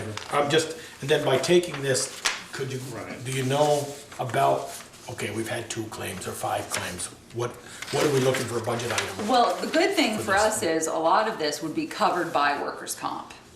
There would only be the few things that we may have seen. We don't always, and you don't have to send that person there for a pre-employment physical if you chose not to. The big thing for us is really managing our workers' comp claims and making sure that the employee is getting getting through workers' comp can be very complicated and difficult. So it's certainly helpful to the employee, but it really protects us as well when we have someone, coming back. If they come back too soon because maybe their GP says, I know you, Joel, you'll take it easy, so I'll sign this. And whereas it could be harmful to the employer, to us later. But as far as the cost, but some of it would be borne by workers' comp. So I don't think you're looking at a huge, increase in line items for us. I think what could happen is it could be a big savings for us. Because she would also help us determine whether perhaps a certain injury really is workers' comp related, or was it something that they had outside of work that was just aggravated. So that's something we've never had anyone really evaluate for us before. Well, just an FYI, we can do this, but any employee is entitled to their own physician. They are, that's what I'm saying. We can only ask, we can mandate they go to the but we cannot mandate that they stay. However, if they do, once they go the first time and say you decide you're gonna move on to someone else, you can do that, but she can still manage your claim. She can still get information from the doctor and make sure, that the PT is going okay for you and things like that. I think What's her relationship with Dr. White? I would assume because she's an OT that he works. Yeah, with, what's the word? Nurse practitioners sometimes work with someone's license. I have a feeling that they have a relationship in that. That was my impression for our conversation. Have you called UTC or Middlebury and asked how this program works now? I haven't. The dislikes and likes? Nope. We spoke to her and who else did we speak to? Jeff, and we spoke to someone else, but it's escaping me right now. I assume they must like her because they have her on site like 2 or 3 days a week. Yeah. But we certainly can look into that and certainly get reviews before because obviously you can see stuff blacked out. She needs to make some adjustments here. But I think it's something that we really need to move forward with, and I'll tell you one of the reasons is because when you see the police budget, your head's gonna explode. It's up 22%, because their workers' comp insurance went from what we budgeted 8,200, which I think in hindsight I probably should have budgeted 10 but despite that, to almost $50,000. And just workman comp line. And just workers' comp line, because there was 4 or 5 claims. And what happens is they rate you on your insurance mod, and so we always had a good mod, and we always enjoyed a little bit of a credit each year. But based on that, they kind of allow you like one entry. And when you have multiple injuries, what happens is the premium goes up for them. Also, where we enjoyed that credit is now a $19,700 extra. So, and I called and talked to the underwriter, and he was great. And he said, look, Teresa, he said, do you break out this by department? I said, yes. And he said, that $19,700 extra should go to the police department. Because in the past, when we enjoyed that credit, we used to break it out over every department based on what percentage of insurance premium you paid, you got the credit, some of the credit. And so that's what we did. And so that budget, without many tweaks, with just the basic budget I had before, which was already up, I think 6%, is at 22. And so, and that's the reason is because we had so many claims in one year. And this is the worst part. 3 years, Joel. We're gonna carry that for 3 years. Now, what they If you don't have any more we're gonna claims. see this. If you don't have any more If you claims. don't have, if you got one, you might be okay. But if you go over that, then in 3 years, we should see this significant drop. And we've enjoyed that for a long time. And so that was when VLCT, Jeff said, Therese, you guys need to get somebody in here to help you manage your workers' comp claims. And the other thing he said, which was interesting, was if someone gets hurt outside the job, he said, you should not be letting them come back to work until they're 100%, because if they then re-injure that whatever that they did outside of work, it becomes a workers' comp issue. So once he suggested that, he actually looked around and found found Doris, and then we met with her and had a great conversation with her about what she does for other people and stuff. But I actually know the guy at UTC. I can certainly call him and see if he's seen any reduction in, he's on another board, but see if what they've seen for a reduction. But I think I think this is really the way we need to go. Yeah. How is the service funded? Based, like I said, some of the charges would be paid by workers' compensation. Others we would have to pay her for directly. But I actually didn't think her rates were bad at all. And especially, I thought it was pretty inexpensive to say you had someone you needed to review, medical records or something. That was a pretty low charge. I think for the protection, it's worth it. So it'll be a line item somewhere. Well, I think what we could do is just increase the health insurance budget, but I've already increase the health insurance budgets to handle some HRA. We might have enough room in there where I actually wasn't going to increase anything in 17-18 just to see how it goes. If we overspend a little bit in this line, then we do, but I wasn't going to budget anything specific because we'd already increased what we were budgeting for contribution to the HRA, and if someone doesn't pick it up, I think we might make it out there. Does this qualify to be under health insurance? I think so, or it could be under workers' comp, I suppose. But either way, we could put it in workers' comp. But I'm just saying, I think we have enough built into the budget right now to handle it. I don't think it's going to be some big expense. And if it was off a little bit because we're not taking any money out of undesignated fund balance, I think you'd be okay. So that's just my opinion. We'll see when we get there. But anybody have any questions? No, I think it would be worthwhile to see what UTC and Middlebury think of the program. And I think Middlebury is brand new. I think she just brought them on board. Maybe if you could get somebody else that's been on for a while and get their opinion. I think Middlebury If it College. works, it'd be great. Oh yeah, Middlebury College is. That's Because right. Middlebury Jen, She has all three of the people, I we've remember talked that. about this, and Doris has Yeah. come. I belong to the facilities managers group. So you've met Doris? Of Addison County. It is Middlebury College, UTC, and She's everybody. come and spoke to us. So what did you think when you met her? I liked it. Yeah. And so, well, Yeah. we don't have any claims to the bank. Right. I consider the group I'm in, I always tell them, I'm the small fish in a big pond. Yeah. But I think it's Newbury a, Colleges is my group, UTC, Hard Cider. and I don't have her, I don't have it in front of me, but she's been there a long time. She's had a relationship with UTC for a long time. Yeah. Same thing I with could give Middlebury you College, Sean, so they certainly don't Jens, keep her and around if they don't The enjoy guy from it. Middlebury, town of Middlebury, their email, Yeah. you could email them and ask them. So what do you want me to do? Move this to the next agenda? So, Well, we don't have to do anything, it says effective January 1st. well, I would need authorization by you to sign the agreement. I Based on the can, information. Yeah, is that what you I'll wanna make a do? motion that we accept this agreement for occupational health services based on the town administrator getting in contact with her three Bring a of her. favorable report. In a favorable Yeah, report. yeah, good. Thank you, Peter. Come on a second. I'll second it. Any discussion?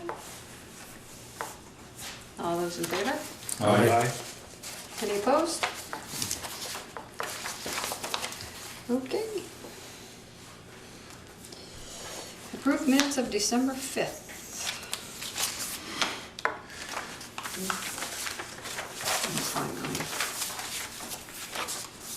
you good? Should have been, they were probably, you know what, Peter, they were in your first packet. Right. I'm sorry, I No, didn't that's think fine. to photocopy those I'll for you. trust my colleagues. I'm sorry, but I'll make a note to give you I'll trust another. Michelle and Ted. Peter and I voted. Peter copy, all right, send him a new copy, sorry. Can't tell the minute taker, she's gonna Okay. change these things. Huh? I can't tell the You minute. can't, no, I mean, we've certainly Acceptable reviewed from them, the obviously, I've been through them No, and Jen's been through them. Were you good? Yeah, I only had one Yes, I change, would and I can give it to you, it's just grammatical, not grammatical, but just wording choice, so I'll give it Okay. to you. So Michelle, oh, she can't move it. I can't move. Ted? Do you have any changes, Ted? I don't have any changes, no. Make a motion that we approve the minutes Of December 5th. of December Fifth. 5th with the minor changes presented by the amended? chair. As amended by the chair. Somebody second? I'll second it. All those in favor? Aye. Any opposed? Okay. Is there an echo? George probably heard that one. Okay, town clerk and treasurer's report, Guess including not. liquor licenses. None, I guess I have to remove that for my next agenda. So no report from. Nope, She didn't do nothing, anything. no. I've got the accounts payable here, I haven't gone through yet. Select board concerns. Oh, I'd like to say, Peter, I'm working on the, updating the water ordinance like you suggested. I just turned it over, I got a couple copies from other towns. So I'm trying to do a bigger overhaul at once, but I did start on that this week, so just wanted to let you know. I hope my information was helpful, but I don't think it. I haven't had a chance to review it yet, but I'm sure it was. I just haven't, I'm sure it would be helpful. I just haven't got to it yet, but. Peter, you got anything? Pete? No. Joel? A few things, I just noticed in the bills, was that a credit to John Moyer's? Yeah, he just overpaid. Oh, okay, I didn't see, it said credit, so I Yeah, didn't just know. an overpayment. I saw the Eric's email back and forth about the Shell station here. Yeah. I like this, it's not gonna make Joel happy about it. Yeah, that's what he said to me. And, I said but to him.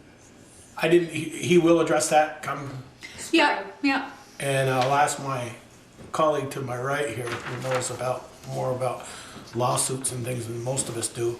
Should we ask them for that, put us on insurance binder? I mean, it's their property. If someone falls on it, it's ours. on them anyways. But they're aware of it. I mean, and the guy, he was apologetic and said he would get to it. But he did also say he made his maintenance guy aware of it so he could put extra Plow salt guy, yeah, I in the did see area. that, so, okay. And but if they fall there, that's their nickel, That's not on ours. ours. And then, I see the hub had a sleep in, lock in they call it. Yeah. That. And then they're going up to, Williston, Yep, good area. get air. You can't breathe the air down here, they're gonna go up to Williston. It's the big I know it's a- trampoline place, do you know? Yeah, but here again, where it's still policy about, they get permission slips and, or what. Yes, absolutely, yeah. Okay, all right, and then that's all I had. Okay. Ted, do you have anything? Nothing. I did make one comment, that we got the July 4th bill. Oh, from the police chief? From the police chief, Yeah, I was yeah. a little, so what happened was, Kevin sends the invoices to Jen. Right. And he says to her, here's a copy of the invoices, I'll bring them into the office. So he didn't bring them into the office, so Jen just prints out a copy and puts them in the pending folder, so Right. when money comes in, she can go in and pull it. So she never pulled them to be paid, because he said he was gonna do that. And then she got looking at his budget and was like, what is going on there? She was going through the pending file and said, why are these three still in here? I went back and looked and realized he'd never dropped them off for payment. So, You must not need them. must not need the Well, money. that was my So thought, three it's of like, them right here. why is she monitoring his invoices? If What? he didn't drop them off, why should he get paid? Yeah, I think what happened was she was going through her pending folder and saw the three of them and was like, what's this? Why are these still here? And then she brought it to my attention. I spoke to him and she emailed them and said, look, you said you were gonna drop these off, so. But, okay, that's all I have. There you I go. just had one more. I'm glad to see the update of this. Yeah. And everybody's almost paid up, Almost, yeah. you know. Getting there. Vita Mountain agreed they'll pay by By the end of the year. the end of the year, so. And Mountain View. Aqua Vitae. Aqua Vitae. Yeah. Yep.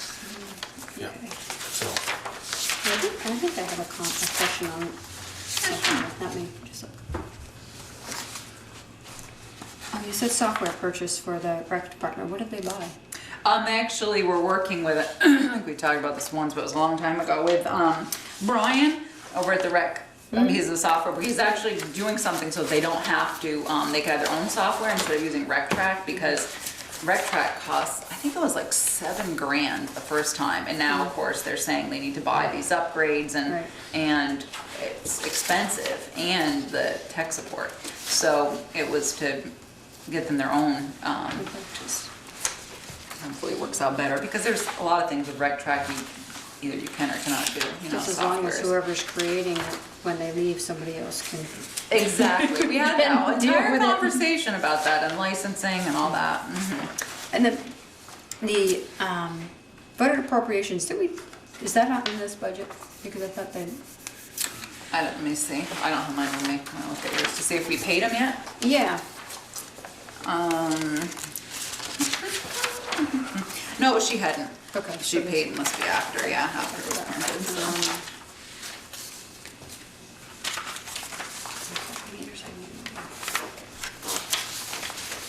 Okay, I was looking at the police department. The salary, the overtime? Yes. We're at 68%. I have printed. I thought we had a discussion We- and had tried to create something so we wouldn't get into this You had position. a very lengthy discussion, and the budget was based on the fact that Kevin thought was to reduce overtime, so he would reduce overtime and increase his part-time budget. And we had this conversation the other day, and I have a meeting with him tomorrow at 10:30 to go over his budget, proposed budget, and I said, this is not working, Kev. Something's going on, so I printed him information and gave it to him about overtime and to see where the hours were and what was happening, and he just said, well, I guess the plan isn't working then. And I'm like, well, I guess not. Then that means in the proposed budget, we need to cut part-time salaries and dump that money back into the overtime. He thought maybe there was a coding error, but I gave him the information and told him to look at it, but we'll see if he's done his Well, he's homework in by office tomorrow. supplies is at 92%, and general supplies is at 129%. I mean, what is he? He knows. What is he I doing? will say Kevin is the king of, certainly, he reads his budget and he will put a freeze on everything at this point, and nobody can buy anything, period, boom, we're done. And, But it's already over. I know, but I'm just saying, that's what he'll do. That's what he does in the past. And Peter's here to And attest to that. postage, 128%. The postage is over, that one I can explain to you, It's only because, $56. because of the grant, because A roll of stamps. they had to return something that they purchased, and the grant that they had purchased the item from won't pay for postage, so they had to pay for shipping, and of course that wasn't budgeted for. So he and I have a meeting tomorrow at 10:30, and as I said, that budget is gonna be Peter, are scary. you around to referee that? Yeah. Are you around to referee that meeting? I just didn't listen Yes. to the wall. So just to forewarn you, that budget is blown 10 ways from Sunday now, so, but, Okay. Now, this number represents then we're about 42% through the year. through the year. Yep. Okay, Oh, I'm that's sorry. exactly what I Well, thought. I should have been more clear. I have his budget at work that I've gone through. I'd like to go, Well, Sure, sure. I meet with him tomorrow at 10:30, so I'll go with him. Okay. still think his salary. Town administrators report. So the first thing we should start with is the discussion of the sale of 32 North Street. And I actually have been approached by 3 people now interested. What came out was after the article in the newspaper saying that you had tabled it. One of the things that did come out of that was, I have heard from a few people who are not happy. Jerry Tatro put a letter to the editor in the newspaper, saying that he was unhappy. And since then, that got some interest, and so I took someone through the building last Wednesday, I think, around 4:10 in the afternoon. I took someone through the building. Well, flashlight must have been dead. Yes, you better believe it. Somebody said, bring flashlights and dress appropriately because it's cold. I have since been approached by someone who from Stewart Construction. I think he's representing them or working with them as a partner, and they might be interested in coming through. He hadn't sent me any information yet, but wanted to set up a time to tour it. Someone said, Peter and someone else, did you take someone through it the other day? So we've had 3 people going through it. I've had 2. 2 comments that people weren't Interested, yes. interested, yeah. Someone else came in and got zoning information, but I haven't heard back from them. I've had So, one contact me. so- Told him to get a hold of you. It might be the same one you put through. Yeah, so I guess, I'm wondering if you would like to reconsider holding this till March. If you have interested people, we put this stuff back out on the website, even updating it with the proposed zoning changes, so someone buying the property would know what current zoning and what proposed zoning, if there was The any. proposed is already there. I know, I'm just saying, I put that on the website. Yeah, on the RFP.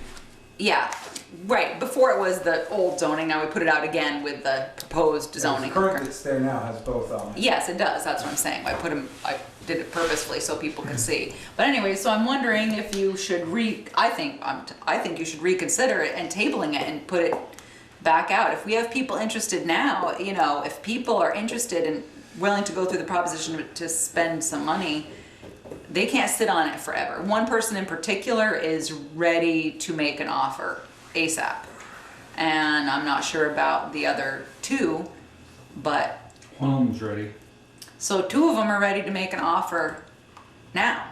And I know one of them will not be able to make an offer in March. They need to move quickly because they've sold their home and are selling their home. Their closing is in January and they need to move.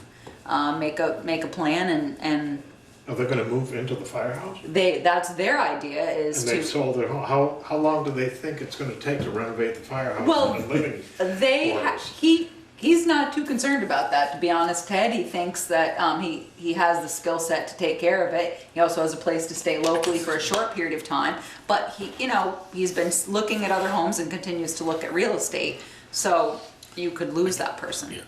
I agree, you don't want to lose anybody, but again, we asked first of all, we had 2, and then we had only 1 at the end come in. Mm-hmm. We asked for a business plan, some kind of a plan. Right, which he went through. Yeah, we didn't Right, he ask went for a through- detailed so- business plan. No, we but we asked some kind of, I think we should, these people want to make an. I'm telling them to go back, that they have to go through the same process. I have to ask the select board what they want to do or what they're willing to do. Thoughts? What if we consider it without, without promising anything? You're Well, making them, basically you're making it's them jump through a lot of. Well, I don't consider it dumping the place, and we've already got voters telling us, get rid of it. Yeah. Unload it with no conditions. And you put a condition on it, which was fine, which was your purview to do so. And this person is willing to say, I can deal with that. I can remake the front of this to look like it did then. I just said, look, you need to read all the information first, but I need to give them an answer because they're either gonna move on and just stop, if they find, if they don't find a place between now and March, then They may come back. they may come back. But if they find a place, then you've lost a a bidder. Where did we, I had asked earlier about, I mean, our plan maybe in 5, 6 years, when we get, our leash runs out on Bristol Works, is possibly, and I asked about, to at least explore with the architect, could a 2,400 square foot building fit there, and what would we end up with parking if a police station went in the parking lot in the back? I mean, I couldn't road. move forward with that because I don't have any money to pay that person and they're not gonna do it for free. You were asking for a rendering. I'm just asking, you know, they're so okay. I mean, I just showed it to you, showing you that it could fit there. That's all I did. If you want more, I'm gonna have to pay somebody to do that. I mean, we say it can fit there, yeah, it can, but we're gonna lose 12. I just wanted to know, okay, where is those 12 parking lot spots gonna go? They're gonna make, my thought was from the master planning, is that they're gonna end up on the road because you're gonna have parking along the road on one side of We're over here. Firehouse Drive. I was confused too. I'm sorry, We're over here. over on Firehouse Drive, you're gonna have parking alongside the road, so, I was lost for a minute. but, I wasn't. but I can certainly, I can't ask someone to do that without paying them, so I'm happy to do that if the board wants me to spend money on that, but I can't. I guess do I it just without. would ask, help me with the name of the architect. Milford? Milford. Milford, the spot we just paved in the back, that dirt, that was dirt. I assumed that was going to be about where the police station was gonna go. I'm just speculating. Right, yeah, there. with the drawing that I showed you Okay. last time, yeah. An hour's worth of time, not to, don't want to design building, nothing, just if that was the square of 2,000, I'm just gonna make up a number, 2,000 square feet, that's what they're in now. Where would, on a piece of, what he draws on his map, okay, the road would have to go down by the, cross by the propane tanks, down past the pond, or before the pond, come back out onto Firehouse Drive. I guess, Okay. I'm can not- that be done? Well, Just- You're gonna have couple to hours of authorize me to architectural time. spend those are some good questions, Joel, but to hang on to 32 North Street for 5 or 6 years and we could have some income from it, makes no sense to me. I agree, Peter, I agree. And plus the fact that it's a complete unknown what it would take to bring that up to code for a fire, or police station. I think if we've got an opportunity to move that building, we need to listen to people's proposals. Yeah, that's fine. Yeah. I don't mind Listen listening to to the them. proposal. Yeah. I mean, we're not gonna make a decision. What I was next told month, by the next person week. I walked through was that if you were to take that building and you were to hand Neller and Breen a set of plans and tell them to bring it up to code for the town, that our estimate wasn't far off, if anything, might be a little low. $300,000 to $500,000. because If you were to hire, now that's different than Ted, you going in there and you renovating it. Atomic bomb. Yeah. No, but that's what happens when a municipality hires somebody to go in to an I old know. building to Yeah. fix it. I mean, we spent $750,000 on this building and we didn't have some of the challenges that that building has. Yeah. But I'm happy to do whatever. I'm happy to reach out to Milford as long as the select board is gonna authorize me to pay that bill. Because I can't, I can't ask anyone to do that for nothing. And I'm certainly happy to do that research. Where's that money coming from? Yeah, I don't see the need for it right now. I don't see the need to do that now. I mean, the plan at the time, they've got So- a plan for the police department to be there. You know, that was on the map. Yeah. I mean, all those parking spaces aren't there, but you lose those, but I mean, the plan was eventually to put it there, or at least have that Then- option. I mean, one of the reasons we moved over there was for all the room. Because we couldn't only park about 8 cars at the fire station up in on 32 North Street. And now we're gonna go from 35 cars a lot to 17, I don't think you're gonna lose that many. That's more than twice as many as we had up here. you know? And there may be room between the stormwater pond and, that, I mean. That's all I wanted to I'd have to ask, Milford, someone, and I know, like I said, and there will be parking along the street, there will be parking on one side of that street on the The west side. west side, thank you, of Firehouse Lane. They'll be parking, not right in the very beginning, because you have emergency vehicles, The east- but after that. the yeah. east side. The west side. So There's The never Z- any water I in think that it would pond. be so on we the could go sidewalk over. side, yeah. Right, the east side. No, well, no, it's gonna, no. The west parking side would is go on the west- side, the west side is the side of the fire station. Right, and it would be on that side going up, because Kevin Harper's building on the other side, his, you know, that, so chop it up. I think that was the plan, So, I mean, Peter mentioned a number here and I can't remember. but it doesn't matter. Somewhere on that road, be able to park, but Peter, you said, you threw a number in. 350,000. Somebody told you that would. 350,000. To 400,000. 300 to 500,000. They said that the 500,000 that we had in the paper to renovate that was Right. not an unrealistic number. I can't imagine. Now, you could go in there, Joel, No, no, and I'm put not saying, something in there. I agree with you. I agree with that number. That night. I mean, if they're that interested in the building, then let them do the homework. Yeah. Let them come up with a price, and let them come up with a plan and approach us. And if it looks good to us, yeah, okay, we'll back off from our, There are March table. from our March date. Yeah, we'll back away from that. If it looks reasonable, if it looks Right, like a agree. really good idea. What I'm looking at is the two prices that we got to start with. They were vastly different, Yes, they were. yeah. vastly different. I agree. And I'm So, wondering if we can't pull more out of it than, you know, put it like a bidding war. Only let them do the work. yeah, so basically, we'll stick with the same process. You guys, I was thinking for a while that Ted and Peter were not on the board at the time, but they were. So to develop the acquisition redevelopment process, so we'll stick with the same thing. I'll just contact the people and tell them that yes, the board is, you know, what they don't want to do is do this work and then be, you know, not have a legitimate chance. So what I will tell them is that yes, the board will entertain Yeah. your offers and I do try to believe- get them around the same time frame. So we're not gonna put it back in the paper or anything, just take the ones we've called? Or are we gonna put it, What's your pleasure?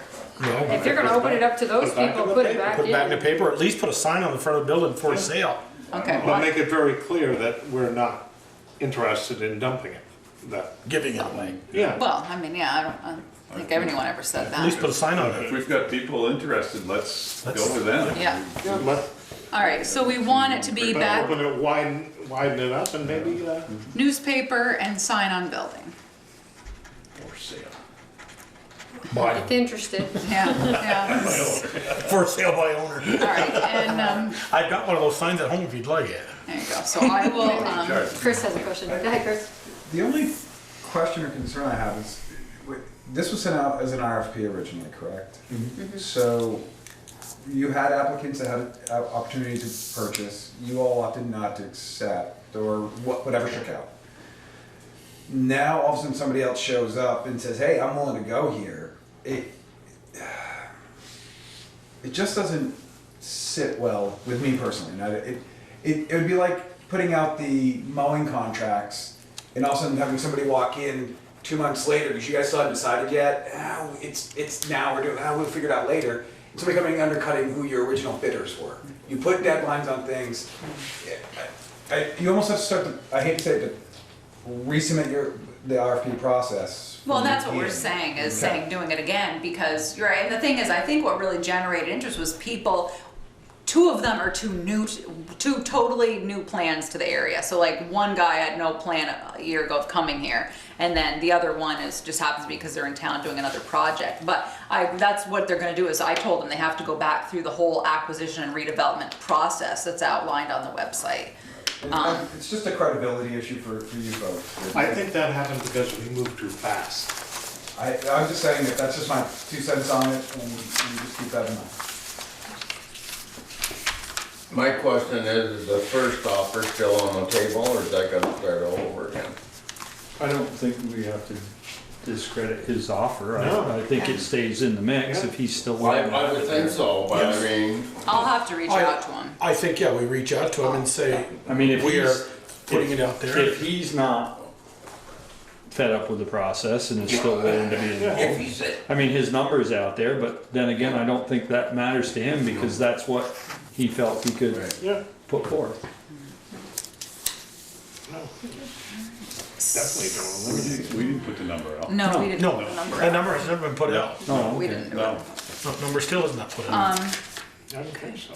So the Conservation Committee has 4 people who are interested in 2 slots, and they're gonna meet with each of them and have them come in and see, tell them what they're up to, what the plans are. And, Pete Domenico asked me today if the select board would appoint people to take on those positions, those vacancies, before April. And I said, I don't know. I said, in the past, they've told people to, they've waited and done it one time, but they may be open to appointing. So you mean if we appoint them in January 2nd? Yeah. Make them reapply March? No, what, 15th or no, what has April? happened in the past is people have come forward and the select board has said, just, if it's this late, they said, wait, we'll just do them in April when we do everybody else. So Okay. what Pete Domenico is asking is, will you break from that pattern and appoint them sooner rather than later? Obviously, it doesn't stop them from attending, but they have 4 people, they'd like to meet with them and then recommend the 2 they would like.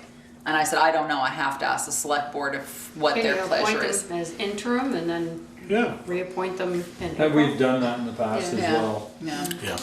So you're willing to If they do wanna that? go through the process of selecting somebody, they're gonna wanna do that anyway. Yeah, sure. Let them do their thing and make their recommendation. Okay, just wanna make sure. Right out the end of a term and then just be reappointed for a full term. Then, the other thing that you have in your packet, I believe, was the errors and omission from the, listers. And you just, any questions, if not, you just need to, That's standard boilerplate. yeah, it's pretty standard, this is what happens, is if there's ever a mistake, then what happens is you just, someone needs to make a motion to accept that, and we'll let them know. So I need a motion, Ted. That's all. A motion to accept, is that what you're doing? Yeah, Motion to accept errors and omissions, yeah. Yeah. Second. Any discussion? All those in favor? Any opposed? Okay, motion carried. Then the other thing I got today was from Peaker, maybe you remember, this was a long time ago. So the town of Bristol was awarded a HUD CBDG grant funds in April 4th, 1996. The town of Bristol then made a loan to Addison County Community Trust for the acquisition of Kilburn Trailer Park. The loan was written as a deferred loan until June 11th, 2016, with a clause permitting further deferment for another 20 years. And so what happened is the people from the state emailed us, and they had to get financial information, everything from the trust, and I reviewed that today. And ACT, obviously, they want the extension. They want to extend the loan maturity date be extended till June 11th, 2036 at 0% interest. The thing for you is it's no grain for you, because once they pay back, you're gonna give the money to the state. We're just a funnel through. Even though our name is on the mortgage, it's as the promissory note, the money had to come to us to be dispersed. So, I suppose it's no skin off our teeth if they read it. And the woman was okay at the state after reviewing their financials to say that. But I would, if you're okay with that, I just need your authorization to sign their loan extension. Is So do we there, need to approve the Yeah. extension? So we need a motion to approve the extension and then Yeah. give you authority to execute all the documents. and their reasoning for the first 20 years, they didn't, or did Okay. they give you a reason? Well, I mean, once you looked at their financials, you kind of understood it. I mean, I'm sure that low-income housing is not the big thing to make money. Let's put it this way, Joel, they carry a significant number for allowance for bad debt. So I think it's it's a tough call, and So, what's the amount they borrowed originally 20 years ago? $325,000 at 0% interest, and they're asking for And how much is left on the note? all $325,000. They've never paid any of it back, nor do they have to because of the terms of the agreement. And so now they're So if we just- vote no, they gotta come up with 325,000? well, which I'm sure the state would come in and we'd have to have a whole other meeting about it. They can't do it financially, and so they're You know, the good thing is if they ever sold it, we'd get the money back. I guess that's- lien on the property. No, they've been 20 years at 325,000, and we know as water commission hats on, we've been adamant about the water leaks. Which I think that they definitely had somebody in last summer, so hopefully they've got a handle on. Their bills have definitely dropped, so they obviously got So a I handle guess, on some you know, point. I mean, I won't say I feel their pain, but, because I never borrowed that kind of money, but, There's you no know, I benefit. don't see any improvement at that park in the last 20 years. There's no benefit to us or this. No. No benefit, no risk. No Well, risk, no benefit, I don't care, but I just thought, for the residents, I guess, Yeah. we were told, well, they want to put all new water lines in, and, No, this did. agreement doesn't allow us any no. caveats. We can't hold their feet to the fire about anything. My guess is what would happen, Joel, is that they're already, I know Lordson is looking at a rent increase in January, and I'm sure if you refuse to do this, that KTP residents would see A a huge rent increase. I mean, like I said, not opposed, I just. Oh, no, I know. I know, see- I understand what you're saying. There's no attempt to even. They still wouldn't. Yeah, exactly. You raise the rent, they still wouldn't pay that 320. Okay, my. If you had told my me, dad well, is bigger. yeah, if you told me it went from 325 down to 150, I said, well, they made a good start on it. Yeah, no, I know, yeah. If they And used it- that rent for the last 20 years to buy other property, Yeah. Well, seemed like they, yeah. not to, yeah, I mean, Anyway. if you look at their financials, it's definitely moved not a from great Michelle. thing. Okay. Second. Somebody was second. Any more discussion? All those in favor? Alright. You know, Any what's funny, opposed? it was funny though, Motion carried. on another item of Act, ACCT, is they were in here when, July, telling us they wanted to give us the 2 buildings down the bottom. They were, Yeah, And Yeah. I wish we'd known that with the first one. yeah. And I drive by the other day and there's a real For estate sale sign. sign. Yeah, Real I saw estate it. sign, so I guess they don't wanna tear it down. Well, no, but they did end up, remember how you authorized, oh, that was for the wrong, I'm right church, wrong pew. I'm thinking of the one up on the hill here. What's that one, Joel? Oh, that's Is actors that too. Hunt? Yeah, Hunt Farm. Yeah, they did get the state the Right. grant from that. And that actually- needs some work. Yeah, I'm sorry, wrong. Yeah, you're right. Well, because once you mentioned that, she went back and realized she had a mortgage on the place and said, oh, maybe we should try to sell it. So, Okay. all right, the final thing is, we've been talking about this forever and a day, but it looks like we're actually gonna finally get a generator in. And we'd written a FEMA grant, I'd written a FEMA grant, I don't know, 3 years ago, Beaker? I can't remember now.